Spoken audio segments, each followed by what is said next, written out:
ಗುರುಬ್ರಹ್ಮ ಗುರುವಿಷ್ಣು ಗುರುದೇವೋ ಮಹೇಶ್ವರ ಗುರು ಸಾಕ್ಷಾತ್ ಪರಬ್ರಹ್ಮ ತಸ್ಮೈ ಶ್ರೀ ಗುರುವೇ ನಮಃ. ಗುರುವೇ ಸರ್ವಲೋಕಾನಾಂ ವಿಷಜೇ ಬಹುರೋಗಿಣಾಂ ನಿಧಯೇ ಸರ್ವವಿದ್ಯಾನಾಂ ಶ್ರೀಂ ದಕ್ಷಿಣಾಮೂರ್ತಯೇ ನಮೋ ನಮಃ. ಪೂಜ್ಯಾಯ ರಾಘವೇಂದ್ರಾಯ ಸತ್ಯಧರ್ಮರತಾಯ ಚ ಭಜತಾಂ ಕಲ್ಪವೃಕ್ಷಾಯ ನಮತಾಂ ಕಾಮಧೇನವೇ. ಭಾರತೀಯ ರಮಣ ಮುಖ್ಯ ಪ್ರಾಣಾಂತರ್ಗತ ಇಷ್ಟದೇವತಾ ಕುಲದೇವತಾತ್ಮಿಕ ಶ್ರೀ ಗುರುರಾಘವೇಂದ್ರ ದೇವತಾಭ್ಯೋ ನಮಃ. ಗುರುರಾಘವೇಂದ್ರಾಯ ನಮಃ. ಗುರುರಾಘವೇಂದ್ರಾಯ ನಮಃ. ಶ್ರೀ ಗುರುರಾಘವೇಂದ್ರಾಯ ನಮಃ. बोलो भगवान शिरडी सद्गुरु साईनाथ महाराज की जय. जगद्गुरु आदिशंकराचार्य महाराज की जय. शंकर मध्व रामानुजाचार्य महाराज की जय. जय गुरुदत्त महाराज की जय. मनोजवं मारुततुल्यवेगं चितेन्द्रियं बुद्धिमतां वरिष्ठं वातात्मजं वानरोधमुख्यं श्रीरामदूतं शिरसा नमामि. ओं रामाय रामभद्राय रामचंद्राय वेदसे रघुनाथाय नाथाय सीताय पतये नमः. जानकी राम पट्टाभिराम श्रीराम राम रामतः श्रीमद्महारामचंद्र स्वामिने नमः. ओम श्री रामचंद्र स्वामिने नमः. रामचंद्र स्वामिने नमः.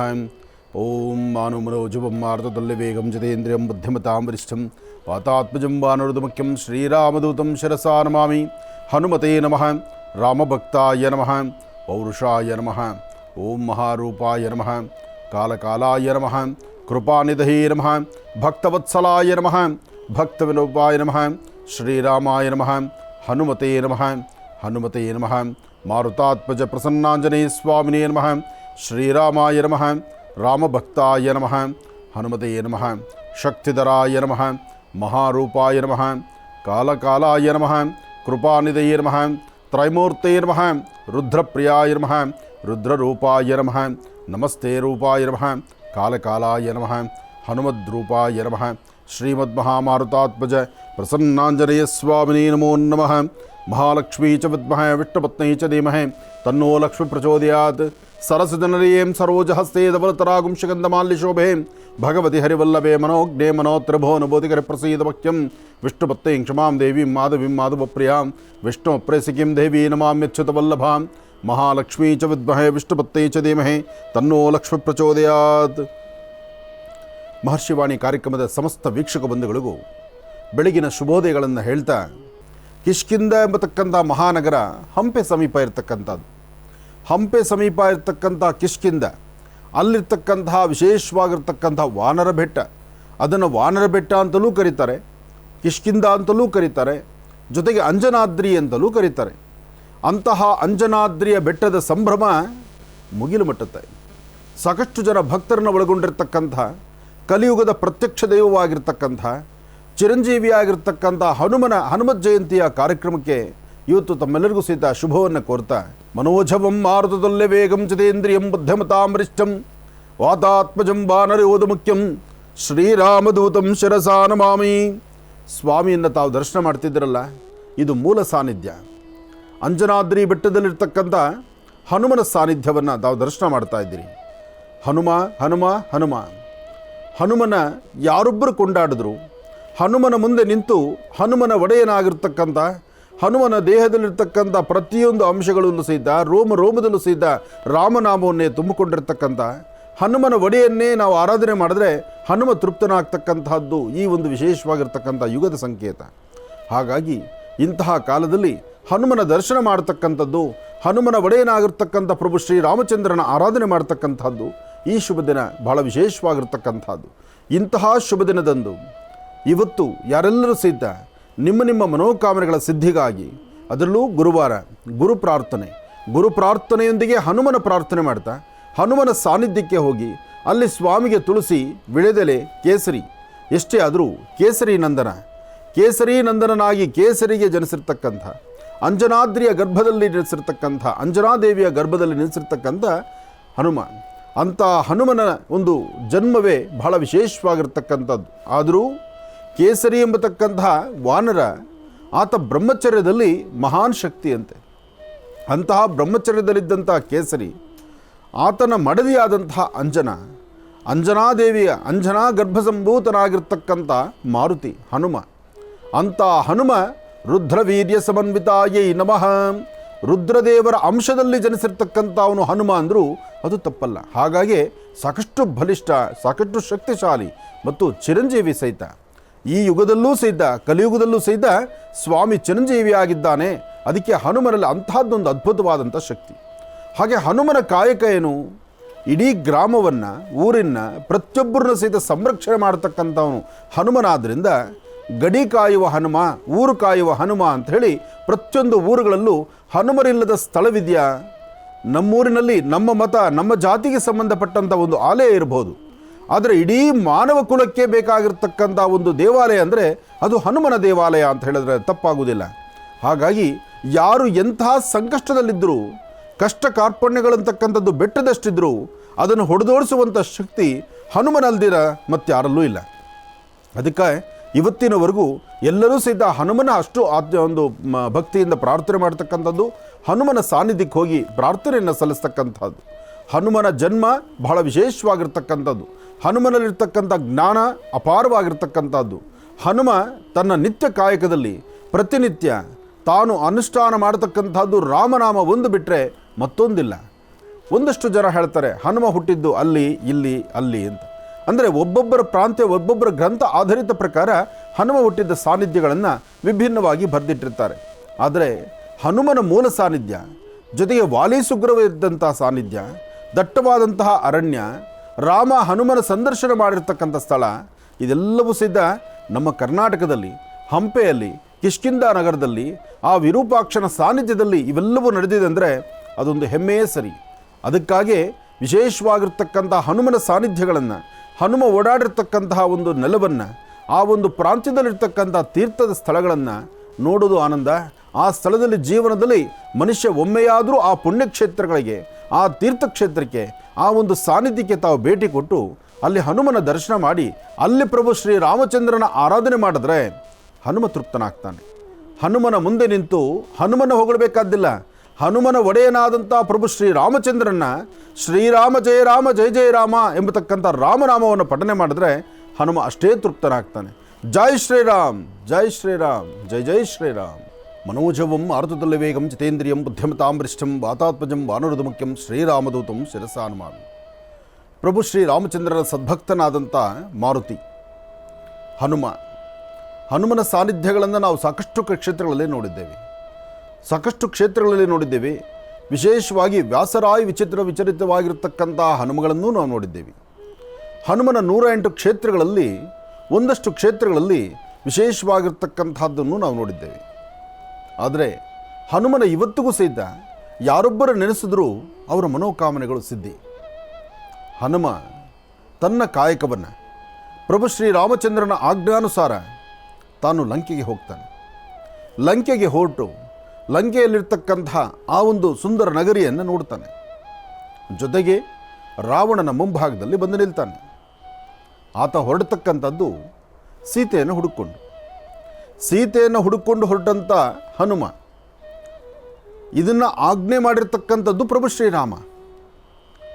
ಯಾಕೆಂದರೆ ಅಲ್ಲಿ ಹನುಮನಿಗೆ ಮಾತ್ರವೇ ಅಂಥದ್ದೊಂದು ಶಕ್ತಿ ಇತ್ತು, ಸಮುದ್ರವನ್ನು ಹಾರುವ ಶಕ್ತಿ.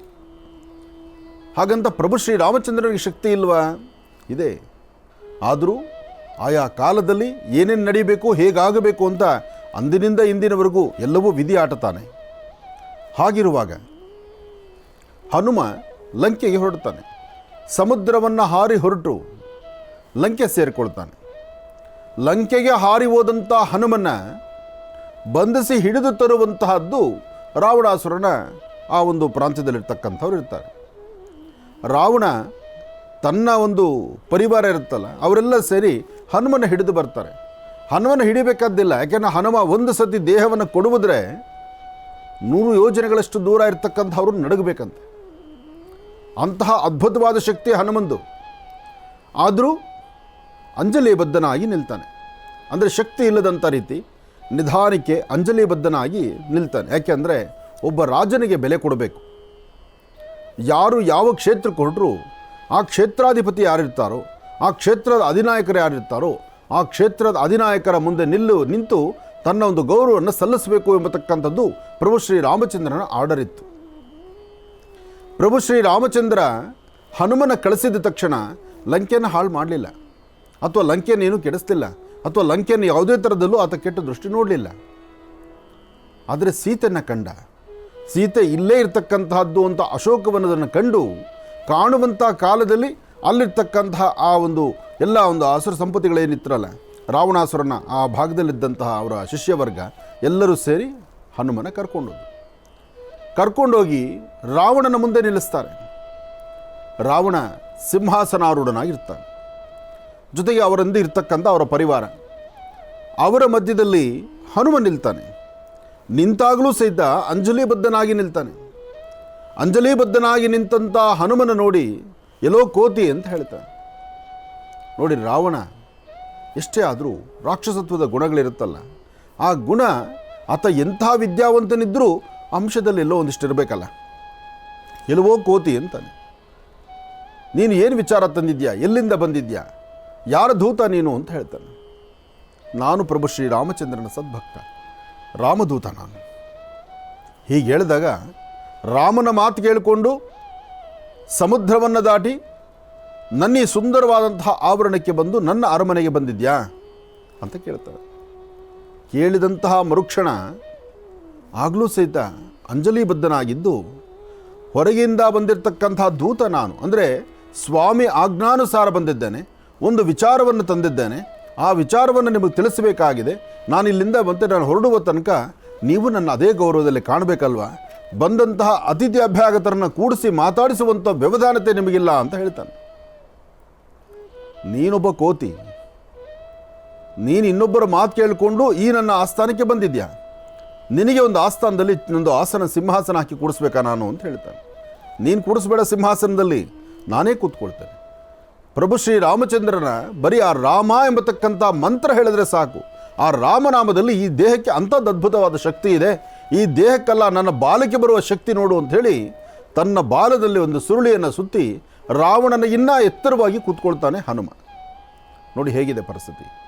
ರಾವಣನಿಗಿನ್ನ ಇನ್ನೂ ಎತ್ತರದಲ್ಲಿ ಕೂತ್ಕೊಳ್ತಾನೆ. ಕೂತ್ಕೊಂಡು ತಾನು ಹೇಳ್ತಾನೆ, ನಾನು ಬಂದಿದ್ದು ಇಂತಹ ಕಾಯಕಕ್ಕೆ.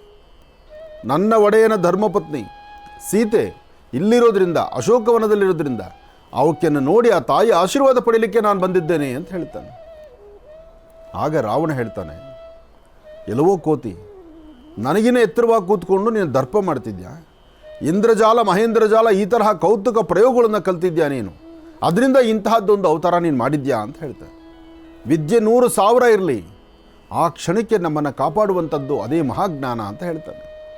ಅದಾದ ಮೇಲೆ ರಾವಣ ಅವರ ಒಂದು ವರ್ಗವನ್ನು ಕರೆದು ಈ ಕೋತಿಗೆ ಬಾಲಕ್ಕೆ ಬೆಂಕಿ ಇಟ್ಟು, ಬಾಲಕ್ಕೆ ಬೆಂಕಿಯನ್ನು ತಗಲಿಸಿದ್ರೆ, ಬಾಲದಲ್ಲಿರ್ತಕ್ಕಂಥ ಕೇಶಕ್ಕೆ ಬೆಂಕಿ ತಗಲಿದ್ರೆ ಅವರು ಒದ್ದಾಡುತ್ತಲ್ಲ ಕೋತಿ, ಜೊತೆಗೆ ಅದರ ಒಂದು ಬೆಂಕಿ ಆದಾಗ ಅದರ ನರ್ತನ ಇರುತ್ತಲ್ಲ, ಆ ನರ್ತನವನ್ನು ನೋಡಿ ಆನಂದಿಸೋಣ ಅಂತ ಹೇಳಿ ಬೆಂಕಿಯನ್ನು ಹಚ್ತಾರೆ. ಬೆಂಕಿ ಯಾವಾಗ ಹಚ್ಚುತ್ತಾರೋ, ಅರಗಿನ ಮಂಟಪದಂತಿರ್ತಕ್ಕಂತಹ ಅರಗು ಅಂದರೆ ಮೇಣ, ಅರಗಿನ ಮಂಟಪದಂತಿರ್ತಕ್ಕಂಥ ಆ ಸಿಂಹಾಸನ ಮತ್ತು ಆ ಒಂದು ರಾಜ ಒಂದು ದರ್ಬಾರ್ ಏನಿರುತ್ತೋ, ರಾಜ ದರ್ಬಾರು ಅಶೋಕವನ ಸಂಪೂರ್ಣವಾಗಿ ಎಲ್ಲ ಕಡೆ ಬೆಂಕಿಯನ್ನು ಸವರಿಸ್ಕೊಂಡು ಬಂದ್ಬಿಡುತ್ತೆ ಹನುಮ. ಎಲ್ಲ ಭಾಗಗಳಲ್ಲೂ ಬೆಂಕಿಯನ್ನು ಸವರಿಸಿ ಬರೋದ್ರಿಂದ ಲಂಕಾಪಟ್ಟಣ ದಗ ಅಂತ ಹೊರಟೋಗ್ಬಿಡುತ್ತೆ, ಎಲ್ಲ ಸುಟ್ಟು ಕರಕಾಗೋಗುತ್ತೆ. ಅದಾದ ನಂತರ ಪುನಃ ಆ ಪ್ರಾಂತ್ಯದಲ್ಲಿ ರಾಮಧ್ಯಾನವನ್ನು ಮಾಡಲಿಕ್ಕೆ ಶುರು ಮಾಡ್ತಾನೆ. ಶ್ರೀರಾಮ ಜಯ ಜಯ ರಾಮ ಅಂದರೆ ಭಕ್ತಿಯಿಂದ ರಾಮ ಎಂಬತಕ್ಕಂಥ ಪದ ಬಂದರೆ ಹನುಮ ತನ್ನನ್ನು ತಾನು ಮರೆತು ಹೋಗ್ತಾನೆ. ನಾನು ಶತ್ರುಗಳ ಮಧ್ಯದಲ್ಲಿದ್ದೇನೆ, ನಾನು ಎಚ್ಚರಿಕೆಯಾಗಿರಬೇಕು, ನಾನು ಜೋಪಾನವಾಗಿರಬೇಕು, ನಾನು ನನ್ನ ಊರು ಸೇರೋ ತನಕ ಬಹಳ ಎಚ್ಚರಿಕೆ ಇರಬೇಕು, ಇದು ಯಾವುದರ ಅರಿವಿಲ್ಲ ಹನುಮನಿಗೆ. ಆ ಹನುಮನಿಗೆ ಯಾಕೆ ಅರಿವಿರೋದಿಲ್ಲ ಅಂದರೆ, ಹನುಮನ ಕಾಪಾಡ್ತಿರ್ತಕ್ಕಂಥದ್ದೇ ರಾಮನಾಮ.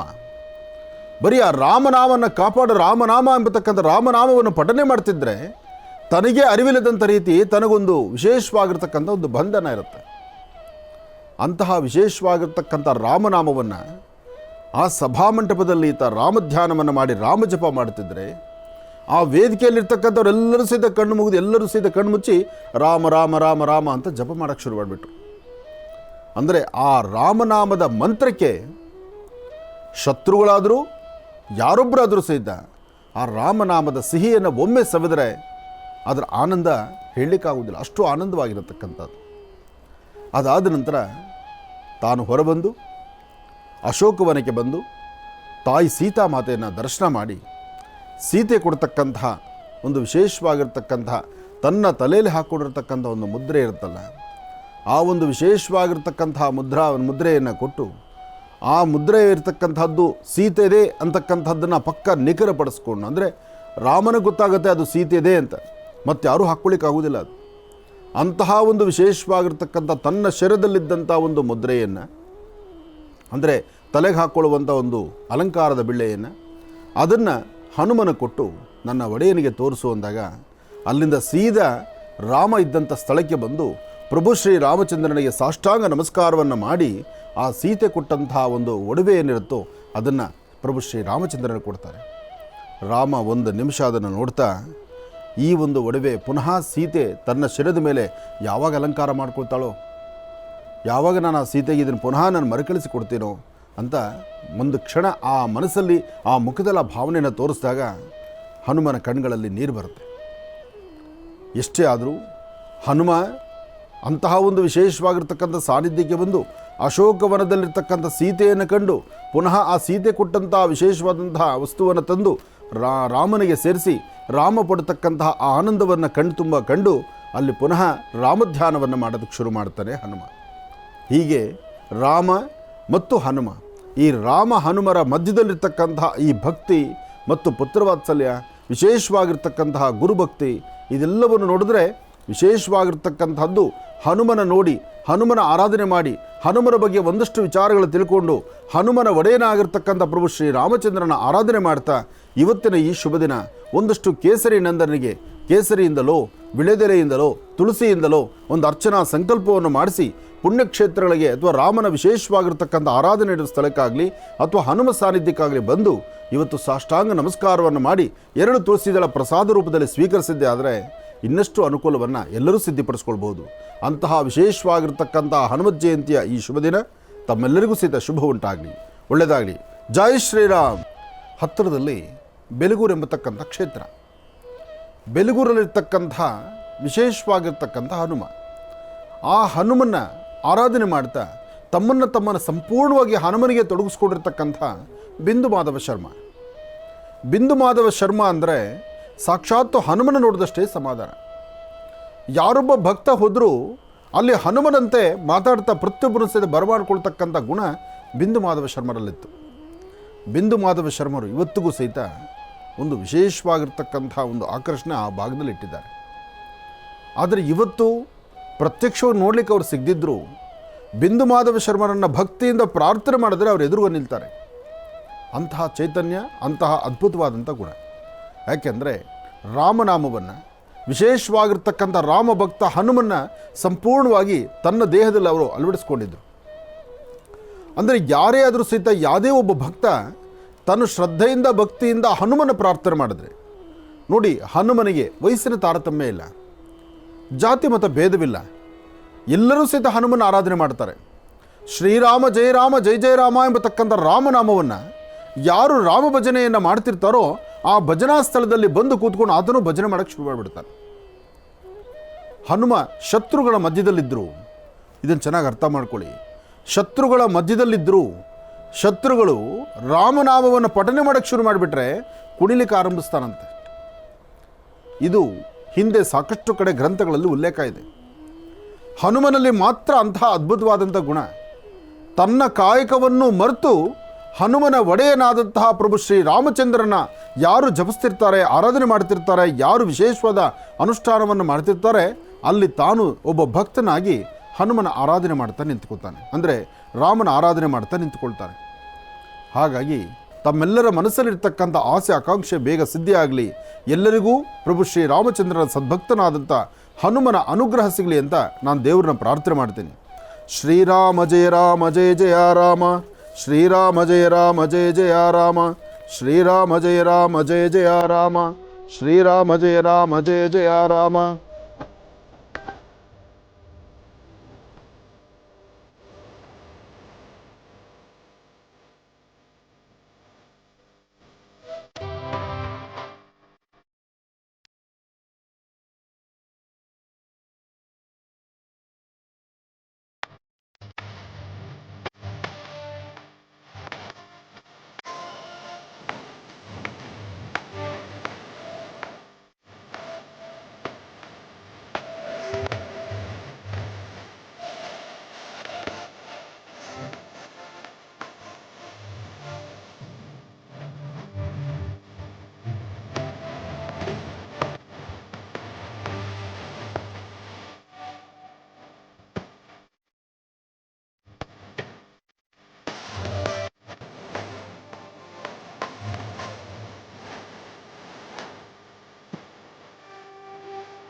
ಮಕ್ಕಳಿಗೆ ಶಾಲೆ ಪ್ರಾರಂಭ ಆಯಿತು. ಸಣ್ಣ ಪುಟ್ಟ ಮಕ್ಕಳಿದ್ದರೆ ಆ ಮಕ್ಕಳನ್ನು ರೆಡಿ ಮಾಡೋದು, ಅವ್ರನ್ನ ಶಾಲೆ ಕಳಿಸೋದೇ ಒಂದು ದೊಡ್ಡ ಪ್ರಯಾಸ. ಹಿಂದೆ ಮನೆಗೆ 4 ಜನ 5 ಜನ ಮಕ್ಕಳಿದ್ದರೂ ಅದರ ಪಾಡಿಗೆ ಅದು ನಡ್ಕೊಂಡು ಹೋಗ್ತಾ ಇತ್ತು. ಅಂದರೆ ಇಷ್ಟು ತಲೆ ಕೆಡಿಸ್ಕೊಳ್ಳೋ ಅವಶ್ಯಕತೆ ಇರಲಿಲ್ಲ. ಆದರೆ ಇವತ್ತು ಹಾಗಲ್ಲ. ಮಕ್ಕಳನ್ನು ಶಾಲೆಗೆ ಕಳಿಸೋದು, ಶಾಲೆಗೆ ಹೋಗಿ ಬರುವಷ್ಟು ಸಮಯ ಮನೆಯಲ್ಲಿರ್ತಕ್ಕಂಥ ಪೋಷಕರಿಗೆ, ತಾಯಿಗಾಗಲಿ ಅಥವಾ ಮನೆಯಲ್ಲಿರ್ತಕ್ಕಂಥವ್ರಿಗಾಗಲಿ ಒಂದು ದೊಡ್ಡ ಟಾಸ್ಕ್ ಆಗಿಬಿಡುತ್ತೆ. ಆ ಮಕ್ಕಳನ್ನು ಅಷ್ಟು ಸಿದ್ಧತೆ ಮಾಡಿ ಕಳಿಸಬೇಕು. ಯಾಕೆಂದರೆ ನಾವೇ ಆಯ್ಕೆ ಮಾಡ್ಕೊಂಡಿರ್ತಕ್ಕಂಥ ಬದುಕದು. ನಮ್ಮ ಪರಿಸರದಲ್ಲಿರ್ತಕ್ಕಂಥ ಸುತ್ತಮುತ್ತಿರ್ತಕ್ಕಂಥ ಸರ್ಕಾರಿ ಶಾಲೆಗಳಿಗೆ ನಾವು ನಮ್ಮನೆ ಮಕ್ಕಳನ್ನು ಕಳಿಸಲ್ಲ. ನಮ್ಮ ಮನೆ ಮಕ್ಕಳನ್ನು ಸರಿಯಾದಂಥ ಒಳ್ಳೆ ಸ್ಟ್ಯಾಂಡರ್ಡ್ ಇರತಕ್ಕಂತಹ ಹೆಸರಿರುವಂಥ ಶಾಲೆಗಳಿಗೆ ಕಳಿಸ್ಬೇಕು. ಹೆಸರಿರುವ ಶಾಲೆ ಕಳಿಸಬೇಕು, ಸ್ಟ್ಯಾಂಡರ್ಡ್ ಶಾಲೆ ಕಳಿಸಬೇಕು ಅಂತಕ್ಕಂಥ ಒಂದು ಆ ಮನಸ್ಥಿತಿಯಿಂದ ಮಕ್ಕಳು ಶಾಲೆಗೆ ಹೋಗಿ ಬರೋ ತನಕ ಮನೆಯಲ್ಲಿರ್ತಕ್ಕಂಥ ಪೋಷಕರು, ತಾಯಿಗೋ ಅಥವಾ ತಂದೆನೋ ಅಥವಾ ಯಾರಿದ್ದಾರೋ ಅವರ ಜವಾಬ್ದಾರಿ ಇದೆಯಲ್ಲ, ಅದು ಹೇಳುತ್ತಿರೋದು 1 ವರ್ಷ ಪರ್ಯಂತ. ಅಂದರೆ ಮಕ್ಕಳು ಶಾಲೆಗೆ ಹೋಗಿ ಸೇರಿಸುವ, ಅಂದರೆ ಆ ಕ್ಲಾಸ್ ಮೊದಲನೇ ದಿನದಿಂದ ಹಿಡಿದು ಆ ಮಕ್ಕಳು ಎಕ್ಸಾಮ್ ಮುಗಿದು ರಿಸಲ್ಟ್ ಬರೋ ತನಕ ಆ ಮಕ್ಕಳ ಜೊತೆಗೆ ದೊಡ್ಡವ್ರಿಗೂ ಪನಿಷ್ಮೆಂಟ್ ಇರುತ್ತೆ. ಅವರು ಅದನ್ನು ಪೇರೆಂಟ್ಸು ತಗೊಳ್ಬೇಕು. ಅಂತಹ ಪರಿಸ್ಥಿತಿ ಬಂದಿದೆ. ಹಾಗಾಗಿ ಹಿಂದೆ 4-5 ಜನ ಮನೆಯಲ್ಲಿ ಮಕ್ಕಳಿದ್ದರೂ ಸಹಿತ ಭಯಪಡ್ತಿರಲಿಲ್ಲ. ಅಯ್ಯೋ ಆಗಲಿ ಬಿಡಿ, 4 ಅಲ್ದಿರ 5, 5 ಅಲ್ದಿರ 6, 7 ಜನ ಮಕ್ಕಳು, 8 ಜನ ಮಕ್ಕಳು, 10 ಜನ ಮಕ್ಕಳಾಗಿರ್ತಕ್ಕಂಥ ಕುಟುಂಬಗಳನ್ನು ಹಿಂದೆ ನೋಡ್ತಿದ್ವಿ ನಾವು. ಆದರೆ ಇವತ್ತು ಆ ಪರಿಸ್ಥಿತಿ ಇಲ್ಲ. ಇವತ್ತು ಒಂದು ಮಗು ಆಗಿಬಿಟ್ರೆ ಆ ಮಗುವಿಗೆ ವಿದ್ಯಾಭ್ಯಾಸ ಕೊಟ್ಟು, ಆ ಮಗುವನ್ನು ಸಂರಕ್ಷಣೆ ಮಾಡಿ, ಆ ಮಗುವಿಗೆ ಬೇಕು ಬೇಡಗಳನ್ನು ಯೋಚನೆ ಮಾಡೋಷ್ಟರೊಳಗೆ ಸುಸ್ತಾಗಿಬಿಡ್ತಾರೆ. ಇವತ್ತೊಂದು ಮಗು ಅಡ್ಮಿಷನ್ಗೆ ಅದೇನು 2.5 ವರ್ಷ 3 ವರ್ಷಕ್ಕೆ ಶುರು. ಆ 2.5 ವರ್ಷಕ್ಕೆ ಪ್ರಾರಂಭ ಆಗಿಬಿಡುತ್ತೆ ಶಾಲೆಗೆ ಸೇರಿಸೋದಕ್ಕೆ. ಅದು ಏನು ಓದಬೇಕು, ಅದು ಏನು ಕಥೆನೋ. ಪಾಪ ಮಕ್ಕಳಿಗೆ ತಮ್ಮ ಬಾಲ್ಯದಲ್ಲಿರಬೇಕಾಗಿರ್ತಕ್ಕಂಥ ಆಟ ಪಾಠಗಳಿದೆಯಲ್ಲ, ಎಲ್ಲವೂ ಸಹಿತ ಹಾಳು. ತಂದೆ ತಾಯಿ ಜೊತೆ ಸೇರಿ ಇರಬೇಕಾಗಿರ್ತಕ್ಕಂಥ ಕ್ಷಣಗಳು ಅದೂ ಇಲ್ಲ. ಆ ತಂದೆ ತಾಯಿಗಾದರೂ ತನ್ನ ಮಕ್ಕಳ ಜೊತೆ ಇರಬೇಕಾಗಿರ್ತಕ್ಕಂಥ ರೀತಿ ನೀತಿ ಅದೂ ಇಲ್ಲ. ಸಣ್ಣ ಮಕ್ಕಳನ್ನು 2.5-3 ವರ್ಷಕ್ಕೆ ತೊಗೊಂಡು ಹೋಗ್ಬಿಟ್ಟು ಆ ಮಕ್ಕಳಿಗೆ ಯೂನಿಫಾರ್ಮ್ ಹಾಕಿ ಅದನ್ನು ತೊಗೊಂಡೋಗಿ ಅವ್ರ ಕಸ್ಟಡಿಯಲ್ಲಿ ಬಿಟ್ಟುಬಿಟ್ರೆ ಆ ಮಕ್ಕಳೇನು ಜಾಸ್ತಿ ಹೊತ್ತಲ್ಲಿ ಇರೋಂಗಿಲ್ಲ. 1 ಗಂಟೆ ಅಥವಾ 2 ಗಂಟೆ, ಆ 2 ಅವರ್ಸ್ಗೆ 2 ಗಂಟೆಗೆ ಈತ ಬೆಳಗಿನಿಂದ ಸಂಜೆವರೆಗೂ ದುಡಿದು ಕಷ್ಟಪಡುವಂಥ ತಿಂಗಳಿನ ಆ ವರ್ಷದ 3 ಲಕ್ಷ 4 ಲಕ್ಷ ರೂಪಾಯಿ ಫೀಸನ್ನ ಅಲ್ಲಿ ಕಟ್ಟಬೇಕು. ಇವತ್ತೊಂದು ಮಗು ಹುಟ್ಟಿತು ಅಂದರೆ ಮಗು ಹುಟ್ಟಕ್ಕೆ ಮೊದಲು ಪ್ಲ್ಯಾನ್ ಮಾಡ್ಕೊಳ್ಬೇಕು. ಅವರು ಸಂಪಾದನೆ ಜಾಸ್ತಿ ಮಾಡಬೇಕು. ಮಗು ಡೆಲಿವರಿ ಆದ ತಕ್ಷಣ ಹಾಗೂ ಹೀಗೂ ಅಂದರೆ ಪಾಪ 1 ವರ್ಷ 1.5 ವರ್ಷ ಪರವಾಗಿಲ್ಲ, 2.5 ವರ್ಷಕ್ಕೆ ಶುರು ಆಗುತ್ತೆ. 3 ಲಕ್ಷ ರೂಪಾಯಿ ಮೊದಲನೇ ವರ್ಷ ಕಟ್ಟಬೇಕು. ಹಿಂದೆ ಜನ್ರೇಷನ್ ಎಲ್ಲ ನಮ್ಮ ಕಾಲದಲ್ಲಿ ಪರಿಸ್ಥಿತಿ ಹೇಗಿತ್ತಪ್ಪ ಅಂದರೆ 3 ಲಕ್ಷ ಅಲ್ಲ, ಲಕ್ಷ ಅನ್ನೋ ಮಾತೇ ನಮಗೆ ಗೊತ್ತಿಲ್ಲ. ಅವಾಗ ನಮ್ಮ ವಿದ್ಯಾಭ್ಯಾಸಗಳ ಕಥೆ ಆಗಿತ್ತು. ಆದರೆ ಇವತ್ತಿನ ಮಕ್ಕಳಿಗೆ ಹಾಗಲ್ಲ. ಏಕೆಂದರೆ ಇವತ್ತಿಗೆ ಸಣ್ಣ ಮಕ್ಕಳನ್ನು ಎಲ್ಲನ ಕರ್ಕೊಂಡೋದ್ರೆ ಆ ಮಕ್ಕಳು ಮಾತಾಡುವಂತಹ ಪದಗಳಿದೆಯಲ್ಲ, ಆ ಇಂಗ್ಲೀಷಲ್ಲಿ ಮಾತಾಡ್ತಕ್ಕಂಥದ್ದಾಗಲಿ ಅಥವಾ ಅವರ ನಡೆನಡವಳಿಕೆಗಳಾಗಲಿ, ಮಕ್ಕಳು ಅಂತಕ್ಕಂಥದ್ದನ್ನು ಬಿಟ್ಟು ವಯಸ್ಸಾಗಿರ್ತಕ್ಕಂಥ ಹಿರಿಯರ ಗಾಂಭೀರ್ಯತನ ಇರುತ್ತಲ್ಲ, ಒಂದು ಚೇರ್ ಮೇಲೆ ಹೋಗಿ ಕೂತ್ಕೊಳ್ಬೇಕು, ಕೈ ಕಟ್ಕೊಂಡು ಕೂತ್ಕೊಳ್ಬೇಕು, ಅಥವಾ ಅವ್ರು ಕೊಟ್ಟಿದ್ದನ್ನು ತಿನ್ನಬೇಕು, ಕೊಟ್ಟಿದ್ದನ್ನು ಕುಡಿಬೇಕು, ಅಲ್ಲಿಡಬೇಕು, ಯಾರಿಗೆ ಎಷ್ಟು ಬೇಕೋ ಅಷ್ಟೇ ಮಾತಾಡಬೇಕು. ಅಂದರೆ ಬಾಲ್ಯ ಜೀವನ ಅಂತಕ್ಕಂಥದ್ದು, ಮಕ್ಕಳ ಆಟ ಪಾಠಗಳತಕ್ಕಂಥದ್ದು, ಮಕ್ಕಳಲ್ಲಿರಬೇಕಾಗಿರ್ತಕ್ಕಂಥ ಆ ಒಂದು ಲಕ್ಷಣಗಳನ್ನು ಮನೇಲಿರ್ತಕ್ಕಂಥ ತಂದೆ ತಾಯಿ ನಾವೇ ಅದನ್ನು ಕೊಲ್ತಾ ಇದ್ದೀವಿ, ಅದನ್ನು ಸದೆ ಬಡಿತಾ ಇದ್ದೀವಿ. ಅದಕ್ಕೆ ತಕ್ಕನಾಗಿ ಅದಕ್ಕೆ ಸಂಬಂಧಪಡೋ ಹಾಗೆಯೇ ಊರು ತುಂಬ ಶಾಲೆಗಳು, ಅದು ಒಂದೊಂದು ಶಾಲೆ ಹೆಸರು, ಆ ಬಿಲ್ಡಿಂಗು, ಆ ಶಾಲೆಯಲ್ಲಿರಬೇಕಾಗಿರ್ತಕ್ಕಂಥ ವ್ಯವಸ್ಥೆಗಳು, ಇದೆಲ್ಲವೂ ನೋಡಿದಾಗ ಏನಾಗುತ್ತೆ ಹೇಳಿ? ನಮ್ಮ ಮಕ್ಕಳನ್ನೂ ಈ ಶಾಲೆಗೆ ಸೇರಿಸಬೇಕು. ನಮ್ಮ ಮಕ್ಕಳಿಗೂ ಇಂಥದ್ದೇ ಒಂದು ಸಂಸ್ಕೃತಿ ಬರಬೇಕು. ಮಕ್ಕಳಿಗೆ ಯಾವಾಗಿಂದ ಪ್ರಾರಂಭ? ಮಕ್ಕಳಿಗೆ 1ನೇ ಕ್ಲಾಸ್ ಪ್ರಾರಂಭ ಆಯಿತು. ಇವತ್ತು KGಗಳ ಲೆಕ್ಕ ಶುರುವಾಗ್ಬಿಟ್ಟಿದೆ. LKG, UKG, ಫ್ರೀ ನರ್ಸರಿ, ಹೀಗೆಲ್ಲ ಮಾಡ್ತಾ ಮಾಡ್ತಾ ಆ ಮಕ್ಕಳ ಆಟಿಕೆಗಳನ್ನು, ಮಕ್ಕಳ ಒಂದು ಮನಸ್ಥಿತಿಯನ್ನು, ಮಕ್ಕಳ ಮಧ್ಯೆ ಇರುವಂತಹ ಬಾಂಡಿಂಗ್ ನೋಡಿ. ಇವತ್ತಿನ ದಿವಸ ಸಣ್ಣ ಮಕ್ಕಳ ಆಟ ಪಾಠಗಳು ನೋಡಲಿಕ್ಕೆ ಚೆಂದ. ನಾವು ಆಟ ಆಡೋಕ್ಕಾಗತ್ತಾ? ಅಥವಾ ಮಕ್ಕಳ ಜೊತೆ ಸೇರಿ ನಾವಿದ್ದು ಆ ಮನಸ್ಸಿಗೊಂದಿಷ್ಟು ಆನಂದ ಪಡಬೇಕಾಗತ್ತೆ? ಇಲ್ಲವೇ ಇಲ್ಲ. ಮಕ್ಕಳಿಗೆ ಯಾರೊಬ್ಬರ ದಂಪತಿಗಳನ್ನು ಕೇಳಿ ಒಂದು ಮಗು ಸಾಕು. ಅದು ಹೆಣ್ಣಾಗಲಿ ಗಂಡಾಗಲಿ ಒಂದು ಮಗು ಸಾಕು. ಆ ಒಂದು ಮಗು ಆಗಿಬಿಟ್ರೆ ಆ ಮಗುವಿಗೆ ವಿದ್ಯಾಭ್ಯಾಸ ಅಂತನೋ, ಆ ಮಗುವಿನ ಲಾಲನೆ ಪಾಲನೆಗಳಂತನೋ, ಆ ಮಗುವಿನ ಖರ್ಚು ವೆಚ್ಚಂತಲೋ ಗಂಡ ಹೆಂಡತಿ ಇಬ್ಬರೂ ದುಡಿಯೋದು. ಇಬ್ಬರೂ ದುಡಿದು ಇವರು ತೃಪ್ತಿಯಾಗಿರೋದಿಲ್ಲ. ಕನಿಷ್ಠ ಪಕ್ಷ ಆ ಮಕ್ಕಳನ್ನು ಯಾವಾಗ ಶಾಲೆಗೆ ಸೇರಿಸಬೇಕು ಅಲ್ಲಿಗೆ ಸೇರಿಸಿದ್ರೆ ಪರವಾಗಿಲ್ಲ. ಇವರು ಹೊರಗಡೆ ದುಡಿಯೋಕ್ಕೆ ಹೋಗೋದು, ಆ ಬಂದ ಕಷ್ಟಾರ್ಜಿತ ದುಡ್ಡಿದೆಯಲ್ಲ ಅದನ್ನು ತೊಗೊಂಡೋಗಿ ಶಾಲೆಗೆ ಕಟ್ಟಿಬಿಡೋದು. ಎಂತಹ ಪರಿಸ್ಥಿತಿ ಇದೆಲ್ಲ. ಇದಿನ್ನೂ ಮುಂದೆ ಬರ್ತಾ ಪರಿಸ್ಥಿತಿ ಹೇಗಾಗುತ್ತೆ ಯೋಚನೆ ಮಾಡಿ. ಹಿಂದಿನ ಪದ್ಧತಿ ಹೀಗಿತ್ತ? ಮನೆಗಳಲ್ಲಿ ಲಕ್ಷಣವಾಗಿ ಆ ಮಕ್ಕಳ ಆಟಪಾಠಗಳನ್ನು ನೋಡಲಿಕ್ಕೆ ಅಜ್ಜಿ ತಾತ ಮನೆ ಮಕ್ಕಳು ಎಲ್ಲರೂ ಸಹಿತ ಕಾತುರತೆಯಿಂದ ಕಾಯೋರು. ಆ ಮನೆಯಲ್ಲೊಂದು ಮಗು ಉದ್ದಾಗಿ ಓಡಾಡ್ತಾ ಇದ್ದರೆ ಆ ಮಗು ಮಾತಾಡುವಂಥದ್ದು, ತೊದಲು ನುಡಿಯೋ ಅಥವಾ ಮಗು ಓಡಾಡ್ತಕ್ಕಂಥದ್ದು, ಆ ಮಗುವಿನ ಹಾವಭಾವಗಳು, ಮನೇಲೊಂದು ಮಗು ಇದ್ದರೆ ಆ ಮಗುಗೊಂದಿಷ್ಟು ಕೃಷ್ಣನ ಪಾತ್ರನೋ ಅಥವಾ ಒಂದು ಲಕ್ಷ್ಮೀ ಪಾತ್ರನೋ ಇಂಥವೆಲ್ಲ ಹಾಕಿ ನೋಡೋದು, ಆ ಕಣ್ ತುಂಬಿಸ್ಕೊಳ್ಳೋದಿದೆಯಲ್ಲ, ಅದರ ಆನಂದ ಬೇರೆ ಇದೆ. ಆದರೆ ಇವತ್ತು ಇನ್ನು ಮುಂದಿನ ದಿನಗಳಲ್ಲಿ ಇವೆಲ್ಲವೂ ಸಹಿತ ಕಣ್ಮರೆ ಆಗೋಗ್ತಾ ಇದೆ. ಈಗಲೇ ಇಲ್ಲ, ಇನ್ನು ಮುಂದಿನ ತನಕ ಯಾಕೆ ಹೋಗಬೇಕು? ಆದರೆ ಇದು ಇನ್ನು ಅಡ್ಜಸ್ಟ್ ಆಗಿ ಇನ್ನು ಸರಿಪಡಿಸ್ಕೊಳ್ಳುವಂಥ ದಿನಗಳು ತುಂಬ ಕಡಿಮೆ ಆಗುತ್ತೆ. ಮತ್ತು ಉದ್ಯೋಗಕ್ಕೆ ಹೊರಡುವಂಥವ್ರು ಆದ್ದರಿಂದ ಪರಿಸ್ಥಿತಿ ಏನಾಗುತ್ತೆ, ಗಂಡ ಹೆಂಡತಿ ಇಬ್ಬರು ದುಡಿಬೇಕು. ಗಂಡ ಹೆಂಡತಿ ಇಬ್ಬರು ದುಡಿಬೇಕು ಅಂತಕ್ಕಂಥದ್ರಿಂದ 2.5 ವರ್ಷಕ್ಕೆ ತೆಗೆದುಕೊಂಡಾಗ ಆ ಫ್ರೀ ನರ್ಸರಿಗೆ ಹಾಕ್ಬಿಡೋದು. ಆ ಫ್ರೀ ನರ್ಸರಿ ಅನ್ನೋದೇನೋ ಅದಕ್ಕೂ ಒಂದೊಂದು ವಿಶೇಷವಾಗಿರ್ತಕ್ಕಂಥ ನಾಮಾಂಕಿತಗಳಿದೆ. ಆ ಮಗುನ ಅಲ್ಲಿ ತೊಗೊಂಡೋಗಿ ಹಾಕೋದು, ಅಲ್ಲಿಂದ ಇನ್ನೊಬ್ಬರು ತೊಗೊಂಡೋಗಿ ನೋಡ್ಕೊಳ್ಳೋದು. ಹೊರಗಡೆ ನೀವು ದುಡಿಯೋಕ್ಕೆ ಹೋಗೋದು, ಆ ಮಕ್ಕಳಿಗೆ ಸಂಬಳ ಕೊಟ್ಟು ಇನ್ನೊಬ್ಬರ ಹತ್ರ ಬಿಡೋದು. ಆ ದುಡಿಯೋಕ್ಕೆ ಹೋಗೋದನ್ನು ಸ್ವಲ್ಪ ದಿವಸ ನಿಲ್ಲಿಸಿ ನೀವೇನು ದುಡಿದ್ರೂ ಸಹಿತ ಏನು ಸಾಮ್ರಾಜ್ಯ ಕಟ್ಕೊಳ್ಳಿಕ್ಕಾಗತ್ತೆ? ಯೋಚನೆ ಮಾಡಿ. ಪಕ್ಕದ ಮನೆಯವ್ರ ಥರ ನಾನಿರಬೇಕು, ಅವ್ರ ಥರ ನಾನಾಗಬೇಕು, ನನ್ನ ಕುಟುಂಬ ನಾವು ಗಂಡ ಹೆಂಡತಿ ಇಬ್ಬರು ದುಡಿಬೇಕು.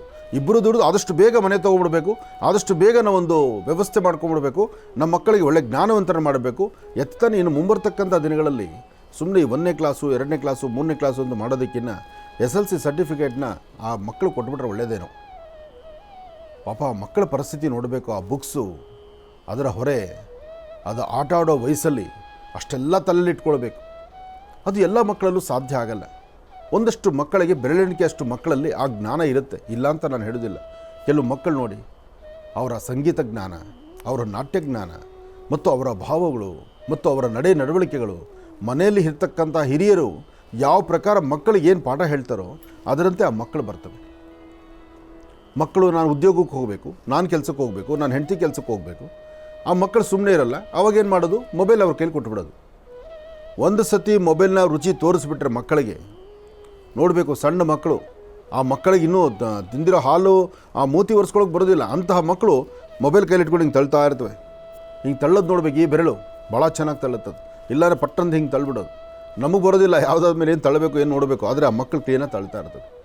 ರಾತ್ರಿ ಮಲ್ಕೊಂಡಾಗಲೂ ಸಹಿತ ಹೀಗೆ ಅಂತ ಇರ್ತವೆ. ಯಾಕೆಂದರೆ ಮಕ್ಕಳ ಮನಸ್ಥಿತಿ ಅಷ್ಟು ಆಗುತ್ತೆ. ಇನ್ನು ಕಣ್ಗಳು ಹೇಗಿರಬೇಕು, ಆ ಮೊಬೈಲಲ್ಲಿರ್ತಕ್ಕಂತಹ ಕಿರಣಗಳು ಮತ್ತು ಅದರ ಬರ್ತಕ್ಕಂಥ ರೇಡಿಯೇಷನ್ಸು. ಎಲ್ಲರೂ ಹೇಳ್ತಾರೆ ಮೊಬೈಲ್ ದೂರ ಇಡಿ, ಮೊಬೈಲ್ ದೂರ ಇಡಿ. ಈಗ ಯಾರ ಬೈಲು ಬರೋದೇ ಇಲ್ಲ ಮೊಬೈಲ್ ದೂರ ಇಡಿ ಅಂತ.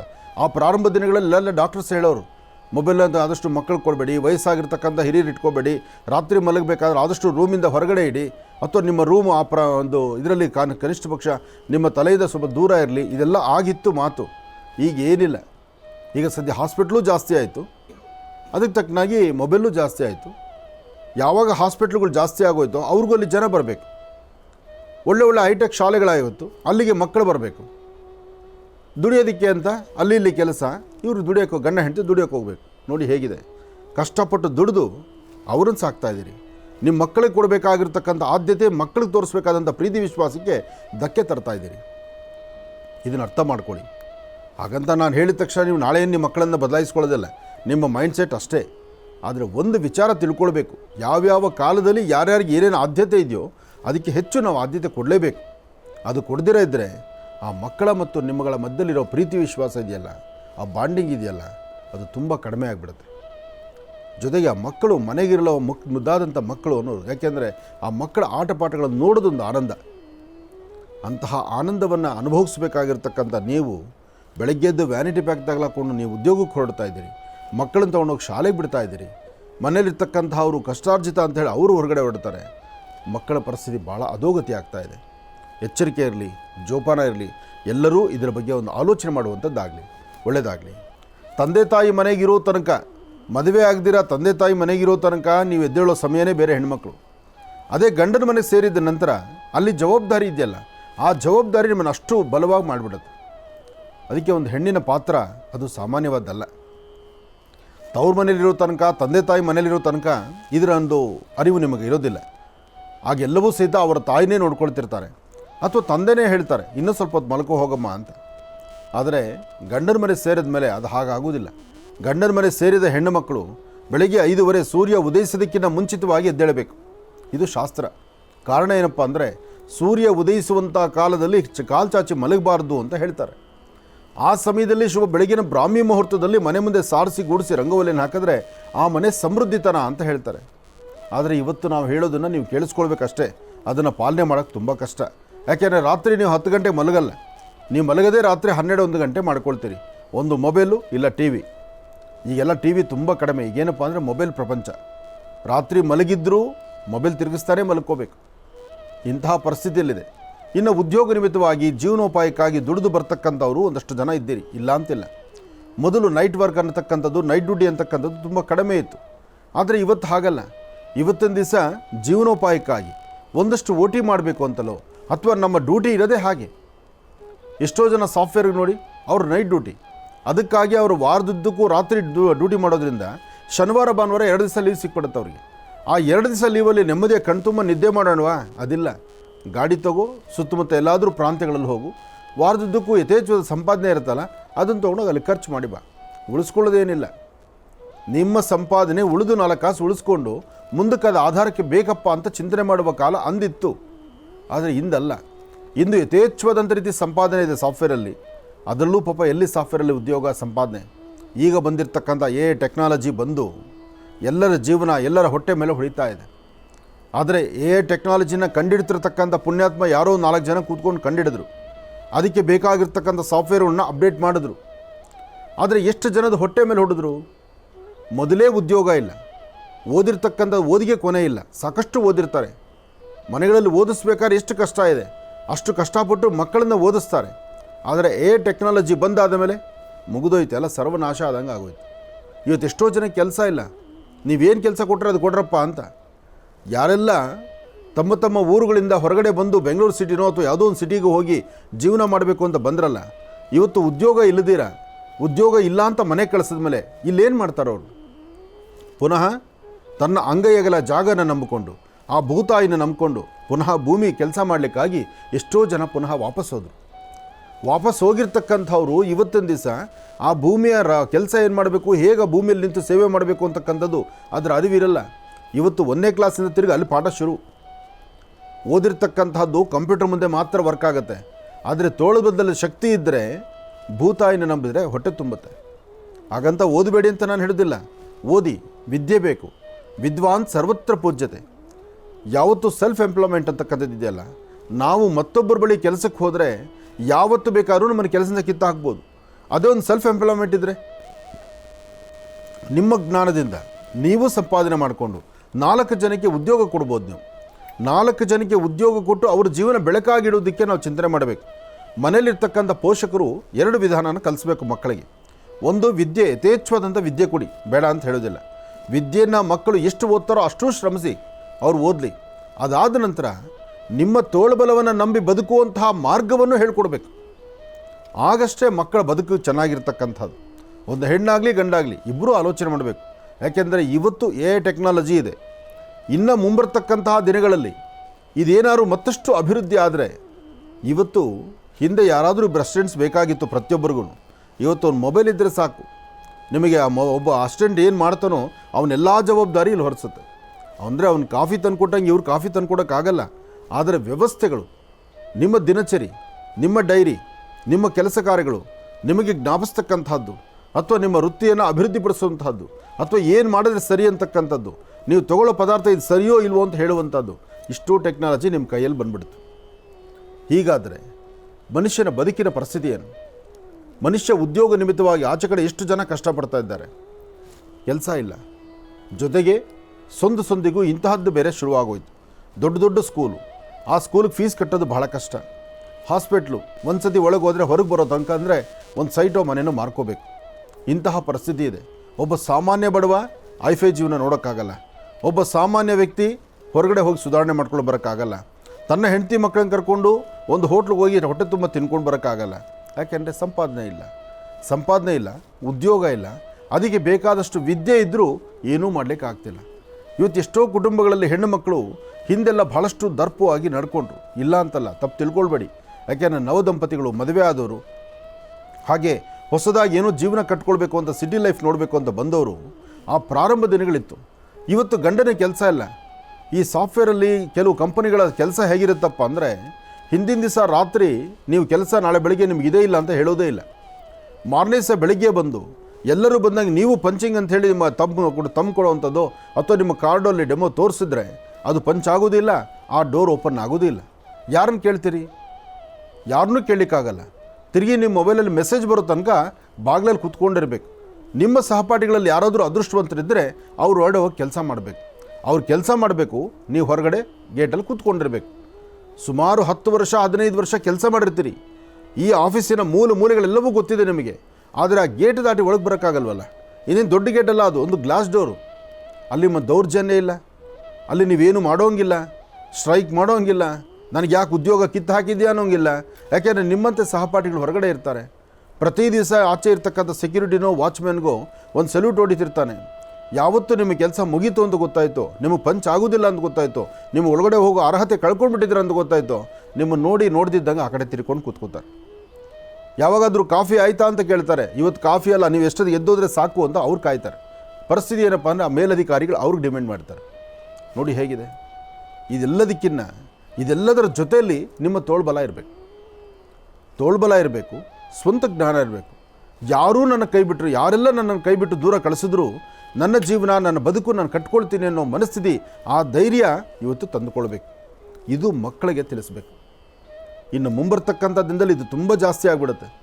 ಯಾರೂ ಅವ್ರನ್ನ ಇನ್ನೊಬ್ಬರು ಅವಲಂಬಿಸೋಕ್ಕಾಗೋದಿಲ್ಲ, ಮತ್ತೊಬ್ಬರು ಹೇಳಿದಂಗೆ ಕೇಳಲಿಕ್ಕೆ ಆಗೋದಿಲ್ಲ. ಯಾವಾಗ ಯಾರು ಉದ್ಯೋಗ ಕಳ್ಕೊಳ್ತಾರೋ, ಕಳೆದು ಹೋದ ನಂತರ ನೀನು ಬದುಕಬೇಕಲ್ಲ, ಇದನ್ನೇ ನಂಬ್ಕೊಂಡಿರ್ತೀಯ, ಇದೇ ಒಂದು ಉದ್ಯೋಗ ಮಾಡ್ತಾ ಇರ್ತೀಯ. ಈ ಉದ್ಯೋಗ ನಿನ್ನನ್ನು ಕೈ ಬಿಡ್ತು, ಈ ಉದ್ಯೋಗದಿಂದ ನೀನು ಹೊರಗಡೆ ಹಾಕಿದ್ರು ಮುಂದೇನು? ಆ ಮುಂದೇನು ಅಂತಕ್ಕಂಥದ್ದರ ಚಿಂತನೆ ನೀವು ಅಡ್ವಾನ್ಸಾಗಿ ಮಾಡಬೇಕು. ಟೆಕ್ನಾಲಜಿನ ಬೆಂಬಲಿಸೋದಲ್ಲ, ನಾವು ಈ ಟೆಕ್ನಾಲಜಿನ ಅಳವಡಿಸ್ಕೋಬೇಕು. ಇದರ ಬಗ್ಗೆ ನಾವು ಚಿಂತನೆ ಮಾಡಿದ್ರೆ, ಎಲ್ಲರಿಂದಲೂ ನಾವು ಆಚೆ ಬಂದರೆ, ಎಲ್ಲೂ ನಮಗೆ ಕೆಲಸ ಇಲ್ಲ ಅನ್ನೋ ನಾನು ಬದುಕ್ತೀನಿ, ನಾನು ಹೆಂಡತಿ ಮಕ್ಕಳನ್ನ ಬದುಕಿಸ್ತೀನಿ, ಅಥವಾ ನನ್ನ ನಂಬಿರ್ತಕ್ಕಂಥ ನಮ್ಮ ತಂದೆ ತಾಯಿನ ನಾನು ಸಾಕ್ತೀನಿ, ಅಥವಾ ನನ್ನ ಹೊಟ್ಟೆ ಯಾವತ್ತೂ ಬರಿದು ಮಾಡ್ಕೊಳ್ಳಲ್ಲ, ಕಷ್ಟನೂ ಸುಖನೋ ನಾನು ಏನೋ ಮಾಡ್ತೀನಿ, ನನ್ನ ಆಪತ್ಕಾಲದ ಹಣ ಅಂತ ಒಂದು 4 ಕಾಸು ತೆಗೆದಿಟ್ಟಿರ್ತೀನಿ. ಆ ತೆಗೆದಿಡುವಂಥ ಗುಣ ಬರಬೇಕು. ಯಾಕೆಂದರೆ ಮುಂಬರ್ತಕ್ಕಂಥ ದಿನಗಳಲ್ಲಿ 10 ರೂಪಾಯಿಗೂ ಸಹಿತ ಬಹಳ ಕಷ್ಟ ಬರುತ್ತೆ. ಇವತ್ತು 1000ಗಳು ನಾವೇನು ನೋಡ್ತಾ ಇದ್ದೀವೋ, 500ಗಳೇನು ನೋಡ್ತಾ ಇದ್ದೀವೋ, ಮುಂದಿನ ದಿನಗಳಲ್ಲಿ 10 ರೂಪಾಯಿಗೂ ಕಷ್ಟ ಆಗುತ್ತೆ. ಯಾಕೆಂದರೆ ಇವತ್ತಿನ ಪರಿಸ್ಥಿತಿ, ಹಾಲು, ಕಾಫಿ ಪುಡಿ, ಅಕ್ಕಿ, ಬೇಳೆ, ತರಕಾರಿ ಎಲ್ಲವೂ ಗಗನಕ್ಕೆ ಹತ್ತಾ ಇದೆ ರೇಟು. ಕರೆಂಟ್ ಬಿಲ್ಲಿಂದ ಹಿಡಿದು ಕುಡಿಯೋ ನೀರು ತನಕ. ಮನೇಲಿ ಕಸ ಜಾಸ್ತಿ ಆದರೆ ಕಸ ಇನ್ನು ಮೇಲೆ ತೂಕದ ಲೆಕ್ಕ ತೊಗೊಂಡೋಗೋದು ಆಚೆಗೆ. ಹಿಂದೆ ಕಸ ತೊಗೊಂಡೋಗಿ ಹಾಕ್ತಿದ್ವಲ್ಲ, ಇನ್ನು ಮುಂದಕ್ಕೆ ಅದಲ್ಲ. ಕಸ ಫಸ್ಟು ತಕ್ಕಡಿ ಇಡ್ತಾರೆ, ತಕ್ಕಡಿಯಲ್ಲಿ ಕಸ ಹಾಕಬೇಕು. ಎಷ್ಟು ಕಸ ನಿಮ್ಮ ಮನೆಯಿಂದ ಆಚೆ ಬಂದಿದೆ ಅಷ್ಟಕ್ಕೆ ಬಿಲ್ ಕೊಡ್ತಾರೆ ಆ ಕಸ ಎತ್ಕೊಂಡು ಹೋಗೋದಕ್ಕೆ. ಇಂತಹ ಪರಿಸ್ಥಿತಿ ಬರುತ್ತೆ. ಇನ್ನು ಮೇಲೆ ಮುಂದಿನ ದಿನಮಾನಗಳಲ್ಲಿ ದಿನಕ್ಕೆ 3 ಹೊತ್ತು ತಿಂತೀಯಾ, 4 ಹೊತ್ತು ತಿಂತೀಯಾ, 2 ಹೊತ್ತು ಊಟ ಮಾಡ್ತಾ ಇದೆಯಾ, ಅದನ್ನು ಯೋಚನೆ ಮಾಡಬೇಕು. ನೋಡಿ ಹೇಗಿದೆ. ಅತಿ ಜ್ಞಾನವೋ, ಅತಿ ಬುದ್ಧಿವಂತನವೋ, ಅಥವಾ ನಮ್ಮ ಹೋಗ್ತಾ ಇರತಕ್ಕಂಥ ದಾರಿಯೋ ಎಲ್ಲಿ ನಾವು ಎಡುತ್ತಿದ್ದೀವಿ ಅಂತ ಇನ್ನಾದರೂ ನಾವು ಸರಿತಿದ್ದುಕೊಳ್ತಿದ್ರೆ ಇದೆಲ್ಲಕ್ಕೂ ನಾವು ಪನಿಷ್ಮೆಂಟ್ ಅನುಭವಿಸ್ಬೇಕು. ಎಚ್ಚರಿಕೆಯಿಂದ ಇರೋಣ, ಆದಷ್ಟು ಬುದ್ಧಿ ಕಲಿಯೋಣ, ನಮ್ಮ ಮನೆ ಮಕ್ಕಳಿಗೆ ಸರಿಯಾದ ಸನ್ಮಾರ್ಗದತ್ತ ಕರ್ಕೊಂಡು ಹೋಗೋಣ. ಒಳ್ಳೆಯದಾಗಲಿ. ಕೆಲವಷ್ಟು ದೇವಾಲಯಗಳಲ್ಲಿ, ಕೆಲವಷ್ಟು ಪುಣ್ಯಕ್ಷೇತ್ರಗಳು, ದೇವಾಲಯಗಳು, ಇಲ್ಲಿ ಸಾಮಾನ್ಯಕ್ಕೆ ಅಲ್ಲಿ ಕೆಲಸಕ್ಕಿರ್ತಕ್ಕಂಥ ಜನ ಅನ್ನೋದಕ್ಕಿಂತ ಒಂದಷ್ಟು ಜನ ವಾಲಂಟ್ರಿಯಾಗಿ ಸೇವೆ ಮಾಡ್ತಿರ್ತಾರೆ. ಅಂದರೆ ಸ್ವಯಂ ಸೇವಕರಾಗಿ ಕೆಲಸ ಮಾಡ್ತಾರೆ. ಈಗ ಗುರುವಾರ ಬಂತು ಅಂದರೆ ಬಾಬರವರ ಸಾನ್ನಿಧ್ಯ, ಮಂತ್ರಾಲಯದ ಪ್ರಭುಗಳಾದಂತಹ ಗುರು ರಾಯರ ಸಾನ್ನಿಧ್ಯ, ಅಥವಾ ದತ್ತ ಮಂದಿರ, ಇಂತಹ ಕಡೆ ವಾಲಂಟ್ರಿಯಾಗಿ ಒಂದು ಸ್ವಯಂ ಸೇವಕರಾಗಿ ಕೆಲಸ ಮಾಡ್ತಾರೆ. ಅಲ್ಲಿ ಸೇವೆ ಮಾಡ್ತಕ್ಕಂಥವ್ರು ಎಲ್ಲೆಲ್ಲಿ ಮಾಡ್ತಾರೆ ಹೇಳಿ? ಹೊರಗಡೆ ಪ್ರಾರಂಭ ಈ ಪಾದಿಕೆಗಳನ್ನು, ಚಪ್ಪಲಿಗಳ ಬಿಡ್ತಾರಲ್ಲ, ಅಲ್ಲಿ ಸೇವೆ ಮಾಡ್ತಾರೆ. ಬಿಡುವಂತಹ ಚಪ್ಪಲಿಯನ್ನು ಜೋಪಾನವಾಗಿ ಒಂದು ಬ್ಯಾಗಲ್ಲಿ ಹಾಕಿ ಅದಕ್ಕೊಂದು ಟೋಕನ್ ಕೊಡ್ತಾರೆ. ಆ ಚಪ್ಪಲಿನ ನೋಡ್ಕೊಳ್ಳುವಂಥವ್ರು ಒಂದು ವರ್ಗಕ್ಕೆ ಸಂಬಂಧಪಟ್ಟವರಲ್ಲ, ಅಥವಾ ಯಾವುದೇ ಒಂದು ದುಡ್ಡು ಕಾಸಿಲ್ದಿರ ನಿರ್ಗತಿಕರಾಗಿ ಬಡತನ ರೇಖೆಯಲ್ಲಿದ್ದು ಅವತ್ತಿನ ಊಟಕ್ಕೂ ಗತಿ ಇಲ್ದಿರ ಮಧ್ಯಾಹ್ನ ದೇವಸ್ಥಾನದಲ್ಲಿ ಪ್ರಸಾದ ಕೊಡ್ತಾರೆ, ಆ ಪ್ರಸಾದಕ್ಕೆ ಸೇವೆ ಮಾಡಬೇಕು ಅಂತಕ್ಕಂಥದ್ದಲ್ಲ. ಆ ಪಾದಿಕೆಗಳನ್ನು, ಚಪ್ಪಲಿಗಳನ್ನು ನೋಡ್ಕೊಳ್ಳೋದು ಒಂದು ಪುಣ್ಯದ ಕಾಯಕ ಅಂತ. ಅಂದರೆ ಮನುಷ್ಯನಲ್ಲಿ ನಾನು ಎಂಬತಕ್ಕಂಥದ್ದು ಹೋಗಬೇಕಾದ್ರೆ ಇಂತಹ ಸೇವೆಗಳನ್ನು ಮಾಡಬೇಕಂತ. ಹಾಗಾಗಿ ಮಠಗಳ ಹತ್ರ, ಮಂದಿರಗಳ ಹತ್ರ, ಮತ್ತೊಂದು ಕಡೆ ಎಲ್ಲೇ ಆದರೂ ಸಹಿತ ಆ ಚಪ್ಪಲಿಗಳನ್ನು ಕಾಯುವ ಕೆಲಸ ಇದೆಯಲ್ಲ, ಅದು ಪುಣ್ಯದ ಕೆಲಸ. ಹಾಗೆ ದೇವಾಲಯವನ್ನು ಸಾರಿಸಿ ಗುಡಿಸಿ ರಂಗೋಲಿ ಹಾಕುವಂಥದ್ದು. ಒಂದಷ್ಟು ಜನ ಅನ್ನದಾಸೋಹ ನಡೀತಾ ಇರುತ್ತೆ, ಅನ್ನದಾಸೋಹ ನಡೆಯೋ ಕಡೆ ಊಟ ತಿಂದಾದ ಮೇಲೆ ಎಲೆ ಎತ್ತೋದಿದೆಯಲ್ಲ ನೋಡಿ, ಊಟ ಬಡಿಸೋದು ಬೇರೆ, ಅಕ್ಕಿ ಬೇಳೆ ತಂದು ಹಾಕೋದು ಬೇರೆ. ಅಕ್ಕಿ ಬೇಳೆ ತಂದು ಹಾಕೋ ಮಾಲೀಕರು ಯಾರಾದರೂ ಇರಲಿ, ಇಲ್ಲಿ ಪುಣ್ಯದ ಪಾಲು ಹೇಗೆ ನಾವು ಡಿವೈಡ್ ಮಾಡ್ಬೋದು ಅಂದರೆ, ಭಗವಂತನ ಮುಂದೆ ಭಕ್ತರು ಹೋಗಿ ನಿಂತಾಗ ನೀನು ಮಾಡಿರುವ ಸೇವೆಗಳೇನೇನು ಅಂತ ಎಲ್ಲವನ್ನೂ ಸಹಿತ ದೇವರು ನೋಡ್ತಾನೆ. ನಾನು ದವಸ ಧಾನ್ಯ ತಂದು ಹಾಕಿ ಒಂದು ಒಳ್ಳೆ ಚೇರ್ ಮೇಲೆ ಕೂತ್ಕೊಂಡು ನಾನು ಸನ್ಮಾನ ಮಾಡಿಸ್ಕೊಂಡೆ ಅಂದರೆ ಆಯಿತು, ಸಂತೋಷ ಅಂತ ಹೇಳ್ತಾನೆ. ಮಾಡಿರ್ತಕ್ಕಂಥ ಪದಾರ್ಥಗಳನ್ನು ನಾನು ಹೊಟ್ಟೆ ತುಂಬಲಿಕ್ಕೆ ಒಂದಲ್ಲ ಎರಡು ಸತಿ ಕೇಳಿ ಕೇಳಿ ಬಡಿಸಿದ್ದೇನೆ, ತೃಪ್ತಿಕರವಾದಂಥ ರೀತಿ ಬಡಿಸಿ ಅವ್ರನ್ನ ಆನಂದಪಡಿಸಿದ್ದೇನೆ, ತುಂಬ ಸಂತೋಷ ಅಂತ ಹೇಳ್ತಾನೆ. ಅದಾದಮೇಲೆ ಎರಡನೇ ಪಂಕ್ತಿಯವರಿಗೆ ಆಚೆ ಕಡೆ ಕಾಯ್ತಾ ಇರ್ತಾರೆ, ಅವ್ರಿಗೆ ಊಟಕ್ಕೆ ಸ್ಥಳ ಮಾಡಿಕೊಡ್ಬೇಕಲ್ಲ. ಆಗ ಆ ಎಲೆಯನ್ನೇ ಎತ್ತಿ ಎಲ್ಲ ಸಾರಿಸಿ ಗೂಡಿಸಿ ಶುದ್ಧಿ ಮಾಡಿ ಆ ಎಲೆ ಆ ಜಾಗದಲ್ಲಿ ಪುನಃ ಇನ್ನೊಬ್ರು ಊಟಕ್ಕೆ ದಾರಿ ಮಾಡಿಕೊಟ್ಟಿದ್ದೀನಿ ಅಂದರೆ ಬಹಳ ಸಂತೋಷ ಅಂತ ಹೇಳ್ತಾರೆ. ಅಂದರೆ ಯೋಚನೆ ಮಾಡಿ, ಧಾನ್ಯ ತಂದು ಹಾಕಿದವ್ರದ, ಬಡಿಸಿದವ್ರದ, ಅಥವಾ ಎಲೆ ಎತ್ತಿದವ್ರದ. ಎಲೆ ಎತ್ತುವಂಥದ್ದು ಕೆಲಸ, ಯಾರು ಯಾವ ಕೆಲಸವನ್ನು ಮಾಡಲಿಕ್ಕೆ ಅಂಜುತ್ತಾರೋ, ಯಾರು ಯಾವ ಕೆಲಸ ಮಾಡಲಿಕ್ಕೆ ಒಂದು ಹೆಜ್ಜೆ ಹಿಂದಕ್ಕೆ ಹಾಕ್ತಾರೋ ಅಂತಹ ಕೆಲಸಕ್ಕೆ ಮುಂದಾಗಬೇಕು. ಆಗಲೇ ಅದು ನಿಜವಾದ ಕೆಲಸ. ನೋಡಿ, ಇದಿಷ್ಟೂ ಕೆಲಸ ಒಬ್ಬ ರೈತ ಮಾಡ್ತಾನೆ. ರೈತ ಹೇಗೆ ಮಾಡಬಲ್ಲ? ತನ್ನ ಭೂಮಿಗಳಲ್ಲಿ ಬೆಳೆ ಹಾಕುವಾಗ, ಬೀಜ ಹಾಕುವಾಗ ಆ ಭೂತಾಯಿ ಪೂಜೆ ಮಾಡಬೇಕಾದ್ರೆ ತಾನು ಸಹಿತ ಚಪ್ಪಲಿ ಹಾಕೋಲ್ಲ ಕಾಲಿಗೆ. ಚಪ್ಪಲಿನಷ್ಟು ದೂರ ಬಿಟ್ಟು ಭೂಮಿಗೆ ಹಣೆ ಉಕ್ಕಿ ನಮಸ್ಕಾರ ಮಾಡಿಕೊಳ್ತಾನೆ. ಅದಾದ ನಂತರ ಆ ಬೆಳೆಯನ್ನು ತೆಗೆದು ರಾಶಿ ಹಾಕಿ ಪೂಜೆ ಮಾಡಬೇಕಾದ್ರೆ ಶ್ರದ್ಧೆಯಿಂದ ಭಕ್ತಿಯಿಂದ ತನಗೆ ಬೇಕಾದ ಒಂದು ಮೂಟೆ ಧಾನ್ಯನೇ, ಆದರೆ 100 ಮೂಟೆಗಳ ಧಾನ್ಯ ಅಲ್ಲಿ ತಾಯಿ ಕೊಡ್ತಾಳಲ್ಲ, ಕೊಟ್ಟಂಥ ಧಾನ್ಯವೆಲ್ಲವೂ ಸಹಿತ ಧಾನ್ಯದ ರಾಶಿ ಹಾಕಿ ಆ ಅನ್ನದ ರಾಶಿಗೆ, ಆ ಧಾನ್ಯಗಳ ರಾಶಿಗೆ ಪೂಜಿಸ್ತಾನೆ. ಅದಾದಮೇಲೆ ಅದರ ಮೌಲ್ಯ ಎಷ್ಟು ಬರುತ್ತೋ ಬಿಡುತ್ತೋ ಅದನ್ನು ಮಾರುಕಟ್ಟೆಗೋ ಅಥವಾ ಯಾರೊಬ್ಬರಿಗೋ ಅದನ್ನು ವಿನಿಯೋಗ ಮಾಡ್ತಾರೆ. ಬೆಳೆದ ಪದಾರ್ಥವನ್ನು ಊರಿನಲ್ಲಿ ಇರತಕ್ಕಂಥ ಒಂದಷ್ಟು ಜನಕ್ಕೆ ಮೊದಲು ದಾನವಾಗಿ ಕೊಡ್ತಾನೆ. ಹೀಗೆ ಒಂದೊಂದು ಸಹಿತ ಧರ್ಮಶಾಸ್ತ್ರ, ಹಿಂದಿನ ಪರಂಪರೆ, ಹಿರಿಯರು ಮಾಡಿಟ್ಟಿರ್ತಕ್ಕಂತಹ ಒಂದೊಂದು ವಿಚಾರಗಳಿದೆಯಲ್ಲ, ಇದೆಲ್ಲ ತಿಳ್ಕೊಳ್ಬೇಕು. ಅದಕ್ಕೆ ದೇವಾಲಯಕ್ಕೆ ಹೊರಟ್ರೆ ಈ ಚಪ್ಪಲಿಗಳ ಕಡೆ ಸಾಕಷ್ಟು ಗಲಾಟೆಗಳು ಮಾಡ್ಕೊಳ್ಳೋರು ಇದ್ದಾರೆ ಒಂದಷ್ಟು ಜನ. ಮಾಡಬೇಡಿ, ಮತ್ತು ಯಾರನ್ನೂ ನಿಂದನೆ ಮಾಡಬೇಡಿ, ಮತ್ತು ಅವರು ಮಾಡುವ ಸೇವೆಯನ್ನು ಗುರುತಿಸಿ. ನೀವು ಅವ್ರಿಗೆ ಬಹುಮಾನ ಕೊಡೋದು ಬೇಡ. ಆ ಮಾತಿದೆಯಲ್ಲ, ಆ ಮಾತಿನ ರೀತಿ ಇದೆಯಲ್ಲ, ಅಲ್ಲಿ ನಿಮ್ಮ ತಾಳ್ಮೆ ಇರಲಿ, ಸಮಾಧಾನ ಇರಲಿ, ಆಗಷ್ಟೇ ಒಳಿತನ್ನು ಕಾಣಬಹುದು. ಪ್ರತಿಯೊಬ್ಬರ ವಾಸ್ತುಗೃಹಕ್ಕೂ ಸಹಿತ ಸಾಮಾನ್ಯಕ್ಕೆ ಮನೆ ಅಂದಮೇಲೆ ಒಂದು ಸೌಂದರ್ಯ ಇರಬೇಕು, ಅಥವಾ ಒಂದು ಸುಂದರವಾದ ಬದುಕಿರಬೇಕು. ಆ ಮನೆ ಸದಾಕಾಲ ಶಾಂತಿ ನೆಮ್ಮದಿಯಾಗಿರಬೇಕು. ಭಗವಂತ ಕೊಟ್ಟಷ್ಟರಲ್ಲೇ ಹಾಸಿಗೆದಷ್ಟು ಕಾಲ್ಚಾಚು ಎಂಬತಕ್ಕಂಥ ರೀತಿ ನಮ್ಮ ಚಿಂತನೆ ಇರಬೇಕು. ಅದಕ್ಕೆ ಯಾರು ಬಿಟ್ಕೊಡ್ತಾರೆ ಹೇಳಿ? ಯಾರೂ ಬಿಡೋದಿಲ್ಲ. ಕುಟುಂಬದ ಸದಸ್ಯರೇ ಆ ಕುಟುಂಬದ ಬಗ್ಗೆ ಇನ್ನಷ್ಟು ಬೇರೆ ಥರ ಕಲ್ಪನೆಗಳು ಮಾಡ್ತಿರ್ತಾರೆ. ಯಾವ ಕುಟುಂಬ ಚೆನ್ನಾಗಿರಬೇಕು, ನನ್ನ ಕುಟುಂಬ ಚೆನ್ನಾಗಿರಬೇಕು ಅಂತ ಹೊಡೆದಾಡುವಂಥ 4 ಮನಸ್ಸಿದ್ರೆ ಅದರಲ್ಲಿ ಇನ್ನು 3 ಮನಸ್ಸು ಪ್ರತ್ಯೇಕವಾಗಿ ಹೋಗ್ತಾ ಇರುತ್ತೆ ದಾರಿಯಲ್ಲಿ. ನಮ್ಮಲ್ಲಿ ಒಂದು ಕುಟುಂಬದಲ್ಲಿ 4 ಜನ ಇದ್ದರೂ 4 ಜನ ಕೂತು ಊಟ ಮಾಡೋದಿಲ್ಲ. ಅವರ ಮನಸ್ಸಿನ ಸ್ಥಿತಿಗಳನ್ನು ಯಾರೂ ಅರ್ಥ ಮಾಡ್ಕೊಳ್ಳೋಕ್ಕಾಗಲ್ಲ. ದೊಡ್ಡವರು ಒಂದು ಮಾತು ಹೇಳ್ತಾರಲ್ಲ, ಹುಟ್ಟುತ್ತಾ ಅಣ್ಣ ತಮ್ಮಂದರು, ಬೆಳೀತಾ ದಾಯಾದಿಗಳು ಅಂತ. ಹುಟ್ಟುತ್ತಾ ಅಣ್ಣ ತಮ್ಮಂದರೆ ಆ ಬಾಲ್ಯದಲ್ಲಿದ್ದಾಗ ಆ ಮಗನ ನಿಕ್ಕರ್ ಇವನು ಹಾಕ್ಕೊಂಡಿರ್ತಾನೆ, ಇವನ್ ನಿಕ್ಕರ್ ಅವನು ಹಾಕ್ಕೊಂಡಿರ್ತಾನೆ. ಆ ಹೆಣ್ಣುಮಗಳ ಬಟ್ಟೆ ಈ ಹೆಣ್ಮಗಳು ಹಾಕ್ಕೋತಾಳೆ, ಈ ಹೆಣ್ಮಗಳ ಬಟ್ಟೆ ಆ ಹೆಣ್ಮಗಳು ಹಾಕ್ಕೊಂಡಿರ್ತಾಳೆ. ಬಾಲ್ಯದಲ್ಲಿ ಗೊತ್ತಾಗೋದಿಲ್ಲ. ಅಪ್ಪ ಅಮ್ಮ ಮಕ್ಕಳು ಮಲಗಿದಾಗ ಒಂದು ಬೆಡ್ಶೀಟನ್ನು ತೊಗೊಂಡು ಆ ಮಕ್ಕಳಿಗೆ 4 ಜನ ಮಕ್ಕಳಿಗೋ 2 ಮಕ್ಕಳಿಗೋ 3 ಜನ ಮಕ್ಕಳಿಗೋ ಒಂದೇ ಬೆಡ್ಶೀಟ್ ಹೊದಿಸಿರ್ತಾರೆ. ಮಧ್ಯರಾತ್ರಿ ಯಾರು ಚಳಿ ಆಗುತ್ತೋ ಅವರು ಪೂರ್ತಿ ಕಿತ್ಕೊಂಡು ಹೊದ್ಕೊಂಡಿರ್ತಾನೆ. ಇನ್ನೊಬ್ಬ ಚಳಿ ಆಗಲಿ ಬಿಡಲಿ ಅವನು ಹಾಗೇ ಇರ್ತಾನೆ. ಅಂದರೆ ಅಲ್ಲಿ ಅನ್ಯೋನ್ಯತೆಯನ್ನು ನೋಡಿದ್ರು, ಅಲ್ಲಿ ಬಾಂಧವ್ಯನ ನೋಡಿದ್ರು, ಅಲ್ಲಿ ಗಟ್ಟಿ ಮನಸ್ಸಿತ್ತು. ಜೊತೆಗೆ ಆ ಮಕ್ಕಳು ಊಟ ಮಾಡಿಸ್ಬೇಕಾದ್ರೆ ತಾಯಿ ಅವನಿಗೆ ತುಪ್ಪ ಜಾಸ್ತಿ ಹಾಕಬೇಕು, ಇವನು ತುಪ್ಪ ಕಡಿಮೆ ಆಗಬೇಕು, ಅವನು ಬೆಲ್ಲ ಇರಬೇಕು, ಅವನು ಸಕ್ಕರೆ ಇರಬೇಕು ಅಂತ ಆ ತರುವಂಥ ಅನ್ನದ ಪಾತ್ರೆಯಲ್ಲಿ 4 ಭಾಗ ಮಾಡಿ ತರೋದಿಲ್ಲ. ಒಂದೇ ಪಾತ್ರೆಯಲ್ಲಿ ಅನ್ನ ಕಲಿಸ್ಕೊಂಡು 4 ಜನ ಮಕ್ಕಳಿಗೂ ತುತ್ತು ತಿನ್ನಿಸ್ಬೇಕು ಅಂಥೇಳಿ ಆ ಮಕ್ಕಳ 4 ಜನ ಮಕ್ಕಳಿಗೂ 4 ಥರ ವಿಭಿನ್ನ ಕಥೆಗಳು. ಒಂದು ಮಗುಗೆ ಆನೆ ಕತೆ ಹೇಳಿದ್ರೆ ಇನ್ನೊಬ್ಬ ಮಗುವಿಗೆ ಒಬ್ಬ ರೈತನ ಕತೆ, ಇನ್ನೊಬ್ಬ ಮಗನಿಗೆ ಒಂದು ಸಂಸಾರದ ಕತೆ ಆದರೆ ಇನ್ನೊಬ್ಬ ಮಗನಿಗೆ ಇನ್ನೊಂದು ತರಹ ಕತೆ. 4 ಥರ ಕತೆ ಹೇಳಿ 4 ಜನ ಮಕ್ಕಳನ್ನು ಒಂದು ಕಡೆ ಊಟ ಮಾಡಿಸ್ತಾರೆ. ಆ ಮಕ್ಕಳು ಓಡೋಡಿ ಹೋದರೆ ಅವರಿಂದ ತಾಯಿ ಓಡೋಡಿ ಹೋಗಿ ಅನ್ನ ತಿನ್ನಿಸುವಂಥ ಒಂದು ಕ್ರಮ ಇದೆ. ಇಷ್ಟೆಲ್ಲ ಮಾಡಿಕೊಂಡು ಮಕ್ಕಳನ್ನು ಬೆಳೆಸಿ ದೊಡ್ಡವ್ರನ್ನ ಮಾಡಿದ್ಮೇಲೆ ಜೊತೆಗೊಬ್ಬರು ಬಂದು ಕೂತ್ಕೊಂಡ ತಕ್ಷಣ, ಅಥವಾ ಅಪ್ಪ ಬುದ್ಧಿ ಇಲ್ದಿರ ಒಂದು ಕೆಲಸ ಮಾಡ್ತಾನಲ್ಲ, ಗುಡಿಸ್ಲಿದ್ದಾಗ ನೆಮ್ಮದಿ ಇತ್ತು.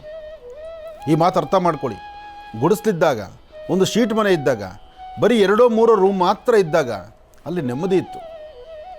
ಯಾವಾಗ ಕಷ್ಟನೋ ಸುಖನೋ ರಾತ್ರಿ ಅಂದಿರ ಹಗಲಂದಿರ ಕೊಡುವ ಬ್ಯಾಂಕುಗಳಲ್ಲಿ ಸಾಲ ತಗೊಂಡು ಇರ್ತಕ್ಕಂಥ 30-40ನಲ್ಲಿ 4 ಫ್ಲೋರ್ ಬಿಲ್ಡಿಂಗ್ ಕಟ್ತೀವಲ್ವ, 30-40 ಸೈಟಲ್ಲಿ 4 ಫ್ಲೋರ್ ಬಿಲ್ಡಿಂಗ್ ಕಟ್ಟೋದು. ಗ್ರೌಂಡ್ ಫ್ಲೋರಲ್ಲಿ ಮೆಟ್ಲು ಹತ್ತಕ್ಕಾಗಲ್ಲ ಅಂತ ತಂದೆ ತಾಯಿ ಅಡುಗೆ ಮನೆ, ಬರ್ತಕ್ಕಂಥ ಗೆಸ್ಟ್ಗೆ ಅತಿಥಿಗೆ ಒಂದು ರೂಮು ಅಥವಾ ಕೂತ್ಕೊಂಡು ಮಾತಾಡಲಿಕ್ಕೆ ಒಂದು ದೊಡ್ಡ ಹಾಲು, ಇಷ್ಟಕ್ಕೆ ಮುಗೀತು. ಇನ್ನು ಅದ್ರ ಮೇಲೆ ಶುರುವಾಗುತ್ತೆ ನೋಡಿ ನರಕ. ಫಸ್ಟ್ ಫ್ಲೋರ್ನಲ್ಲಿ 2 ರೂಮ್ ಮಾಡೋದು, ದೊಡ್ಡ ದೊಡ್ಡ ರೂಮ್. ಅಪ್ಪ ಅಮ್ಮನಿಗೆ ಇಷ್ಟಿದ್ರೆ ಸಾಕು, ಹೆಚ್ಚು ಓಡಾಡೋಕ್ಕಾಗೋದಿಲ್ಲ. ಆದರೆ ಮಗನಿಗೆ ಮಗಳಿಗೆ ಅಥವಾ ಇನ್ನಿಬ್ಬರು ಗಂಡು ಮಕ್ಕಳಿಗೆ ದೊಡ್ಡ ರೂಮ್ ಮಾಡಬೇಕು, ಅದರಲ್ಲೂ ಶೂಟ್ ರೂಮ್ ಮಾಡಬೇಕು, ಬೇಕಾದ ಸವಲತ್ತುಗಳನ್ನು ಕೊಡಬೇಕು. ಅದ್ರ ಮೇಲೆ ಇನ್ನಿಬ್ಬರು ಮಕ್ಕಳಿಗೆ ಕೊಡಬೇಕು, ಅದ್ರ ಮೇಲೆ ಇನ್ನಿಬ್ಬರು ಮಕ್ಕಳಿಗೆ ಕೊಡಬೇಕು, ಅಥವಾ 4 ಫ್ಲೋರ್ 5 ಫ್ಲೋರ್ ಮಾಡಿರಬೇಕು. ಇಷ್ಟೆಲ್ಲ ಮಾಡಿದಾಗ ತನಗೆ ಗೊತ್ತಿಲ್ದಿರ ತನ್ನ ಬುಡಕ್ಕೆ ತಾನೇ ಬೆಂಕಿ ಇಟ್ಕೊಳ್ಳೋ ಕೆಲಸ ಮಾಡುವಂಥದ್ದು ಮನೆ ಮಾಲೀಕ. ಗುಡಿಸಲಿದ್ದಾಗ, ಶೀಟ್ ಮನೆ ಇದ್ದಾಗ, ಒಂದೇ ಫ್ಲೋರ್ ಇದ್ದಾಗ, ಸುದ್ದೇ ಮನೆ ಇದ್ದಾಗ ಈ ಸಮಸ್ಯೆ ಕಂಡಿದ್ರ ಮಕ್ಕಳನ್ನು ಒಂದು ಜಮಖಾನನೋ ಒಂದು ಹಾಸಿಗೆನೋ ಹಾಸ್ಬಿಟ್ಟು 4 ಜನ ಮಕ್ಕಳನ್ನು ಒಂದು ಕಡೆ ಮಲಗಿಸ್ತಿದ್ರಿ. ಮಕ್ಕಳಿಗೆ ನಾವು ದಾರಿ ಮಾಡಿಕೊಟ್ವಿ ಏನಂತ, ಇದು ನಿನ್ನ ರೂಮು, ಇದು ನಿನ್ನ ರೂಮು, ಇದು ನಿನ್ನ ರೂಮು, ಇದು ನಿನ್ನ ರೂಮು ತೋರಿಸಿದ್ವಿ. 4 ಜನಕ್ಕೂ 4 ರೂಮ್ ತೋರಿಸಿದ್ವಿ. 3rd ಫ್ಲೋರಲ್ಲಿ ಅಪ್ಪ ಅಮ್ಮ ನಿಂತರು. ಅಪ್ಪನಿಗೆ ಮೈ ಹುಷಾರಿಲ್ಲ, ಅಮ್ಮನಿಗೆ ಮೈ ಹುಷಾರಿಲ್ಲ, ಮಗ ಏನಾಗಿ ಬರ್ತಿದ್ದಾನೆ ಗೊತ್ತಿಲ್ಲ. ಹೊರಗಡೆಯಿಂದ ಒಂದು ಮೆಟ್ಲು, ಅದಕ್ಕೊಂದು ಲಿಫ್ಟು, ಅಥವಾ ಮನೆಯೊಳಗೆ ಮೆಟ್ಲು, ಅದಕ್ಕೊಂದು ಲಿಫ್ಟು. ಬಾಗಿಲು ತೆಕ್ಕೊಂಡು ಒಳಗೆ ಬರೋವಂಥದ್ದು ಗೊತ್ತಿಲ್ಲ. ಯಾವಾಗ ಮಗ ಬಂದು ರೂಮ್ ಸೇರ್ಕೊಳ್ತಾರೋ ಗೊತ್ತಿಲ್ಲ. ಮಗ ಯಾವ ರೀತಿ ದಾರಿ ತಪ್ಪಿದ್ದಾನೆ ಗೊತ್ತಿಲ್ಲ. ಆದರೆ ನನ್ನ ಮಕ್ಕಳು ಬುದ್ಧಿವಂತರು, ನನ್ನ ಮಕ್ಕಳು ಜ್ಞಾನವಂತರು. ಇಲ್ಲಿ ನನ್ನ ಮಕ್ಕಳು ಅನ್ನೋದು ಎಲ್ಲಿ ಶುರುವಾಗುತ್ತೆ ಅಂದರೆ, ನಿಜಕ್ಕೂ ನನ್ನ ಮಕ್ಕಳು ಅಂತ ತಂದೆ ತಾಯಿ ಯಾವಾಗ ಹೇಳ್ತಾರೆ ಹೇಳಿ? ಪ್ರತ್ಯೇಕತೆಯನ್ನು ಕಲಿಸ್ತೀವಲ್ವ, ಆವಾಗ ನನ್ನ ಮಕ್ಕಳು ಅನ್ನೋದು. ಅಲ್ಲಿವರೆಗೂ ಆಡೋ ಮಕ್ಕಳು ಮಾತು ಬೇರೆ. ಯಾಕೆಂದ್ರೆ ಅವ್ರು 4 ಜನ ನನ್ನ ಮಕ್ಕಳು. ಇಲ್ಲಿ ಒಬ್ಬೊಬ್ಬರನ್ನು ನನ್ನ ಮಕ್ಕಳು ಅಂತಾರೆ ಹೇಳ್ತಾ ಹೋಗ್ಬೇಕು. ಪ್ರತಿ ಸತಿ ಹೇಳ್ಬೇಕು ಮಕ್ಕಳ ಎದುರುಗಡೆ, ನೀ ನನ್ನ ಮಗು ಅಂತ. ಯಾಕೆಂದರೆ ಅವ್ನಿಗಾಗಲೇ ರೆಕ್ಕೆ ಪುಕ್ಕಗಳು ಬೆಳೆಸ್ಬಿಟ್ಟು ಒಂದು ಪ್ರತ್ಯೇಕವಾದ ಬದುಕನ್ನು ಕಟ್ಕೊಟ್ಬಿಟ್ಟು ಒಂದು ರೂಮ್ ಒಂದು ಸಪ್ರೇಟಾಗಿ ಮಾಡಿಕೊಟ್ಟು ನೀನು ಬದುಕೊಳ್ಳಪ್ಪ ಅಂತ ನಾವೇ ತೋರಿಸ್ಬಿಟ್ಟು, ನಾಳೆ ದಿವಸ ನೀವು ಎಡವಿದ್ದಾಗ, ನಿಮ್ಗೆ ಆರೋಗ್ಯ ಕೆಟ್ಟಾಗ, 4 ಜನ ಯಾರೋ ಒಬ್ಬರು ನಿಮಗೆ ಬೇಕಾದಂಥ ನಿಮ್ಮ ಆತ್ಮೀಯರು, ನಿಮ್ಮ ಸ್ನೇಹಿತರು ಬಂದು ಅರ್ಧ ಗಂಟೆ ಕೂತ್ಕೊಂಡು ನಿನ್ನ ಮಗನ ನೋಡಬೇಕು, ನಿನ್ನ ಮಗಳನ್ನು ನೋಡಬೇಕು ಅಂದರೆ ಅರ್ಧ ಗಂಟೆ ಆದರೂ ಸಹಿತ ಮಗಳು ತಳಗಿಳಿಯೋದಿಲ್ಲ. ಇವರು ಕಾದು ನಿನ್ನ ಮಗನ ನೋಡಬೇಕು ಅಂತ ನೋಡಿ ಬಂದ ದಾರಿಗೆ ಸುಂಕ ಇಲ್ಲ ಅಂತ ಆಚೆ ಹೊರಡ್ತಾರೆ. ಆಚೆ ಹೋಗಿ ಮಾತಾಡ್ಕೊಳ್ತಾರೆ, ನನ್ನ ಫ್ರೆಂಡು ಭಾಳ ಒಳ್ಳೆಯವನಪ್ಪ, ಒಳ್ಳೆ ಮನೆ ಕಟ್ಸಿದ್ದಾನೆ. ಆದರೆ ಆ ಮನೆಯಲ್ಲಿ ತನ್ನ ಹಿಡಿತದಲ್ಲಿ ತನ್ನ ಮಕ್ಕಳಿದ್ದಂಥ ರೀತಿಯಲ್ಲಿ ಮಾಡಿಟ್ಕೊಂಡಿದ್ದಾನೆ. ಆತ ಹೊರಗಡೆ ಆಡ್ತಾನೆ, ಒಳಗೆ ಆಡೋದಿಲ್ಲ. ಆತ ಹೊರಗಡೆ ಆಡೋ ಮನಸ್ಸು ಮಾತಿದೆಯಲ್ಲ, ಅದು ಮನೆಯೊಳಗೆ ಕೂತ್ಕೊಂಡು ಈತನಿಗೆ ಗೊತ್ತಾಗುತ್ತೆ, ಅಯ್ಯೋ ನಾನು ಇಂಥ ತಪ್ಪು ಮಾಡಿದ್ನಲ್ಲ ಅಂತ. ಇವತ್ತೆಷ್ಟು ಜನ ಮನೆಗಳಲ್ಲಿ ತಂದೆ ತಾಯಿದ್ರೆ ಏನೋ ಅನುಭವಿಸ್ತಾ ಇದ್ದೀರಿ ಹೇಳಿ. ಇಂತಹ ಸಮಸ್ಯೆಗಳು ಒಬ್ಬಿಬ್ಬರ ಮನೆಯಲ್ಲ, ಸಾಕಷ್ಟು ಮನೆಗಳಲ್ಲಿದೆ. ಈ ನೋವು, ಈ ಕ್ಷಣ ಇದನ್ನು ಅನುಭವಿಸೋಕ್ಕಾಗೋದೇ ಇಲ್ಲ. ಆದರೆ ತಪ್ಪು ಮಾಡಿಬಿಟ್ಟಿದ್ದೀವಲ್ಲ. 4 ಫ್ಲೋರ್ ಬಿಲ್ಡಿಂಗು, ಸಾಯೋ ತನಕ ಸಾಲ ಕಟ್ಟು, ಅವ್ರ ಹತ್ರ ಕೈ ಎಡ್ಡು, ಇವ್ರ ಹತ್ರ ಕೈ ಎಡ್ಡು, ಅಯ್ಯೋ ಮನೆ ಫೈನಲ್ ಫಿನಿಶಿಂಗ್ ಬಂದಿದೆ, ಇನ್ನೂ ಸ್ವಲ್ಪ ದುಡ್ಡು ಕೊಡು. ಕೊನೆಗೆ ಆದರೆ ನೆಮ್ಮದಿಯಾಗಿರು, ಇಲ್ಲ ಅಂದರೆ ಅದನ್ನು ಸಾಲದಲ್ಲಿ ಇನ್ನೊಬ್ರು ಮಾರ್ಬಿಡು. ಇನ್ನು ಮುಂದೆ ಬರ್ತಾ ಬಹಳ ಕಷ್ಟ ಇದೆ. ಯಾಕೆಂದರೆ ಹಿಂದೆ ಇತ್ತು, ಅಪ್ಪ ಅಮ್ಮನಿಗೆ ಹೆಗಲು ಕೊಟ್ಟು ನಾನಿದ್ದೀನಿ ನಿಮ್ಮ ಜೊತೆ, ನೀವು ಮಾಡೋ ಸಾಲದಲ್ಲಿ ನಾನೂ ಭಾಗಿಯಾಗ್ತೀನಿ, ನಾನೂ ಸಂಪಾದನೆ ಮಾಡ್ಕೊಂಬಂದು ಕೊಡ್ತೀನಿ ಅನ್ನೋ ಕಾಲ ಅಂದಿತ್ತು. ಇವತ್ತು ನಿನ್ನ ಹಣೆ ಬರ, ನೀನು ಕಟ್ಸಿದ್ದು ಮನೆ. ನಾನು ಹೇಳಿದ್ನ ನಾನು ಪ್ರತ್ಯೇಕವಾಗಿ ರೂಮ್ ಮಾಡಿಕೊಡು ಅಂತ, ನೀನು ಮಾಡಿದ್ಯಾ? ನಾನಿದ್ದೀನಿ. ನೀನು ಕೇಳಿದ್ನ ನಿನ್ನ ಸಂಪತ್ತು ನನಗೆ ಮಾಡು ಅಂತ, ನೀನು ಕೇಳಿದ್ನ ನಾನು ಆಸ್ತಿ ಮಾಡು ಅಂತ. ಇದು ಅವರ ಬಾಯಲ್ಲಿ ಬರೋ ಮಾತುಗಳು. ಈ ಮಾತುಗಳು ಬಂದಾಗ ಪಾಪ ಮಕ್ಕಳಿಗೆ ಅಂತ ಆಸ್ತಿ ಮಾಡಿಡಬೇಕಾದ್ರೆ ಆ ಮನಸ್ಸು, ಆ ಹೃದಯ ಎಷ್ಟು ನೊಂದ್ಕೊಳ್ಳುತ್ತಪ್ಪ. ನಾಳೆ ಅನುಭವಿಸೋದು ಯಾರು? ಅಪ್ಪಿತಪ್ಪಿ ಕಾಗದಲ್ಲೋ ಪೇಪರಲ್ಲೋ ಬರೆದು ಇದು ನಂದಲ್ಲ, ಇದು ಮಠಕ್ಕೋ ಮಾನ್ಯಕ್ಕೋ ದೇವಸ್ಥಾನಕ್ಕೋ ಅಂತ ಬರೆದಾಗ, ಅಥವಾ ಈ ಮಗನಿಗಲ್ಲ ಇನ್ನೊಬ್ಬ ಮಗನಿಗೆ ಅಂತ ಬರೆದಾಗ, ಇಷ್ಟು ಆಸ್ತಿ ಇದೆ ಯಾತಿಗೆ ಎಲ್ಲರೂ ಬೇರೆ ಕಡೆ ಆಗಬೇಕು, ಎಲ್ಲರೂ ಇಲ್ಲೇ ಕೂತ್ಊಟ ಮಾಡೋಣ ಅಂತ ಏರ್ ಧ್ವನಿಯಲ್ಲಿ ಮಾತಾಡಿದಾಗ ನಿನಗೆ ಸಂಬಂಧನೇ ಇಲ್ಲ. ಕಾಲು ಕಿತ್ತು ಹೊಡೋಗುವಂಥವ್ರು ಸಾಕಷ್ಟು ಜನ. ಇದೆಲ್ಲ ಹೋಗ್ತಾ ಸಾಕಷ್ಟು ಮನೆಗಳಲ್ಲಿ ತಾಂಡವಾಡ್ತಾ ಇದೆ. ಎಲ್ಲಿ ಎಡವಿದ್ದೀವಿ, ಎಲ್ಲಿ ನಾವು ನಮ್ಮ ಹೆಜ್ಜೆ ಮುಂದಕ್ಕೆ ಹಾಕಿ ನೋವು ಅನುಭವಿಸಿದ್ದೀವೋ ಅದನ್ನು ಸರಿಪಡಿಸ್ಕೊಂಡು ಇನ್ನು ಮುಂದಕ್ಕಾದರೂ ನಾವು ಸರಿ ಹೋಗಲಿಲ್ಲ ಅಂದರೆ ಜೀವನ ತುಂಬ ಕಷ್ಟ ಆಗುತ್ತೆ. ಮನೆಗಳಲ್ಲಿ ಸಮಸ್ಯೆ ಶುರುವಾಗೋಗುತ್ತೆ. ಇದನ್ನು ಅರ್ಥ ಮಾಡ್ಕೋಬೇಕಾಗಿದೆ. ಈ ವಿಚಾರ ಇವತ್ತಿಗೆ ಬೇಕೇ ಬೇಕಾಗಿದೆ. ಪರಮ ಪವಿತ್ರವಾಗಿರ್ತಕ್ಕಂತಹ ಈ ಒಂದು ಶನಿಶಂಗನಾಪುರಲ್ಲಿ ಇವತ್ತು ತಾವು ನೋಡ್ತಿರ್ತಕ್ಕಂತಹ ಈ ಭವ್ಯವಾದಂತಹ ವಿಶೇಷವಾಗಿರ್ತಕ್ಕಂತಹ ಪ್ರತಿಯೊಬ್ಬ ಮನುಷ್ಯನಿಗೂ ಸಹಿತ ಇಹಪರಗಳಲ್ಲಿ ಬರ್ತಕ್ಕಂತಹ ಕರ್ಮಫಲಗಳನ್ನು, ತನ್ನ ಜಾತಕದಲ್ಲಿ ಬರ್ತಕ್ಕಂಥ ದೋಷಗಳನ್ನು, ಎಂತಹದ್ದೇ ದೋಷ ಆದರೂ ಸಹಿತ ಎಲ್ಲವನ್ನು ದೂರ ಮಾಡಬೇಕಾದರೂ ಭಗವಂತನ ಅನುಗ್ರಹದಿಂದ ಮಾತ್ರವೇ ಸಾಧ್ಯ. ಆತ ಕರುಣಿಸಿದ್ರೆ ಎಲ್ಲವೂ ಅನುಕೂಲವೇ. ಆತ ಕರುಣಿಸಬೇಕಷ್ಟೇ. ಆತ ಕರುಣಿಸಬೇಕು, ಆತನ ಅನುಗ್ರಹ ಆಗಬೇಕು. ಮನುಷ್ಯನ ಇಹಪರಗಳಲ್ಲಿ ಬರ್ತಕ್ಕಂಥ ಪ್ರಾರಬ್ಧ ಕರ್ಮ ದೂರ ಆಗಬೇಕಾದ್ರೆ, ಜಾತಕದಲ್ಲಿರ್ತಕ್ಕಂಥ ದೋಷ ದೂರ ಆಗಬೇಕಾದ್ರೆ ಶನೇಶ್ವರನ ಅನುಗ್ರಹ ಬೇಕು. ಹಾಗೆ ಇಲ್ಲಿರ್ತಕ್ಕಂಥ ಈ ಒಂದು ವಿಶೇಷವಾಗಿರ್ತಕ್ಕಂಥ ಶನಿಶಂಗನಾಪುರಲ್ಲಿರ್ತಕ್ಕಂಥ ಸ್ವಾಮಿ, ತಾವಿಲ್ಲಿ ಏನು ನೋಡ್ತಿದ್ದೀರಿ, ಈ ಸ್ವಾಮಿ ನಾನು ಆಗಲೇ ಹೇಳಿದಾಗೆ ಪಾನಸತೀರ್ಥದಲ್ಲಿ ಸ್ವಾಮಿ ಇರುವಾಗ, ಪಾನಸತೀರ್ಥದಲ್ಲಿರ್ತಕ್ಕಂತಹ ಸ್ವಾಮಿ ಗುರುತಿಡಿಯುವಾಗ ಒಂದು ಕಡ್ಡಿಯಿಂದ ಯಾವಾಗ ಈ ಒಂದು ಕಲ್ಲಿಗೆ ಅಂದರೆ ಸ್ವಾಮಿಗೆ ಈ ಒಂದು ವಿಶೇಷವಾಗಿರ್ತಕ್ಕಂಥ ವಿಗ್ರಹಕ್ಕೆ, ಪಾನಸತೀರ್ಥದಲ್ಲಿರ್ತಕ್ಕಂಥ ವಿಗ್ರಹ ಎಲ್ಲಿದೆ ಎಂಬತಕ್ಕಂಥ ಹುಡುಕಾಟದಲ್ಲಿದ್ದಾಗ ಒಂದು ಕಡ್ಡಿಯಿಂದ ಚುಚ್ಚಿದಾಗ ಈ ಮಾರ್ಗ ಹೀಗಾಗುತ್ತೆ.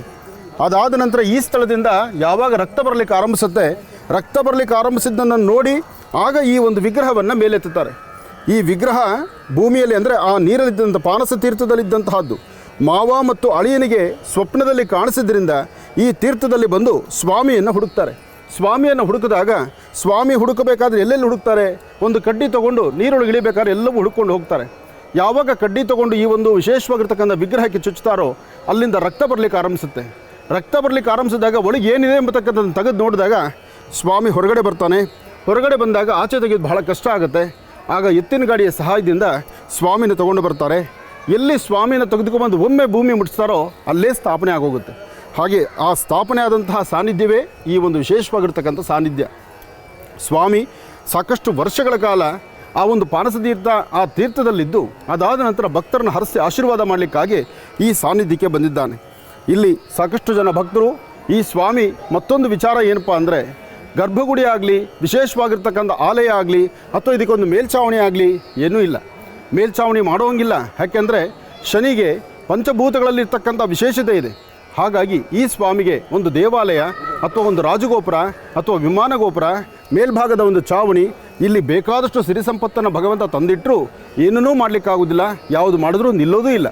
ಹಾಗೂ ಬಲವಂತದಿಂದ ಏನಾದರೂ 4 ಗರಿ ಹಾಕಿ ಒಂದು ಮೇಲ್ಭಾಗದಲ್ಲಿ ಒಂದು ಶೀಟನ್ನು ಅಥವಾ ಒಂದು ಮೋಲ್ಡನ್ನು ಹಾಕಬೇಕು ಅಂತ ಪ್ರಯತ್ನ ಪಟ್ಟವರು ಸಾಕಷ್ಟು ಜನ ನೋವು ತಿಂದಿದ್ದಾರೆ. ಹಾಗಾಗಿ ತುಂಬ ಎಚ್ಚರಿಕೆಯಿಂದ ಈ ಸಾನ್ನಿಧ್ಯವನ್ನು ಶ್ರದ್ಧೆಯಿಂದ ಭಕ್ತಿಯಿಂದ ಈ ಭಾಗದಲ್ಲಿ ಸುಧಾರಿಸ್ತಾರೆ. ಈ ಭಾಗದಲ್ಲಿ ಇನ್ನೊಂದು ವಿಶೇಷತೆ ಇದೆ.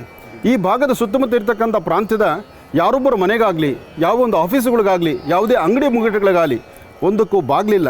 ಯಾಕೆಂದರೆ ಇಲ್ಲಿ ಕಳ್ಳರ ಕಾಕರ ಯಾವುದು ಕಾಟವೂ ಇಲ್ಲ. ಇಲ್ಲಿ ಬಂದು ಭಗವಂತನ ಸಾನ್ನಿಧ್ಯದಲ್ಲಿ ಒಂದು ಕಬ್ಬಿಣದ ಮಳೆ ಆಗಲಿ, ₹1 ನಾಣ್ಯ ಬರಲಿ, ಇದನ್ನು ತೆಗೆದುಕೊಂಡು ಸೊಂಟದಲ್ಲಿ ಇಟ್ಕೊಂಡು ಆಚೆಗೆ ಹೊರಟ್ರೆ ಅವನು ಗಡಿ ದಾಟೋದಿಲ್ಲ. ಅಂದರೆ ಅಂತಹ ಒಂದು ಶಕ್ತಿಯುತವಾದಂತಹದ್ದು ಕಲಿಯುಗದಲ್ಲಿ ಇಂದಿಗೂ ಪವಾಡಗಳನ್ನು ಸೃಷ್ಟಿ ಮಾಡ್ತಿರ್ತಕ್ಕಂಥ ಅದ್ಭುತವಾದಂಥ ಕ್ಷೇತ್ರ.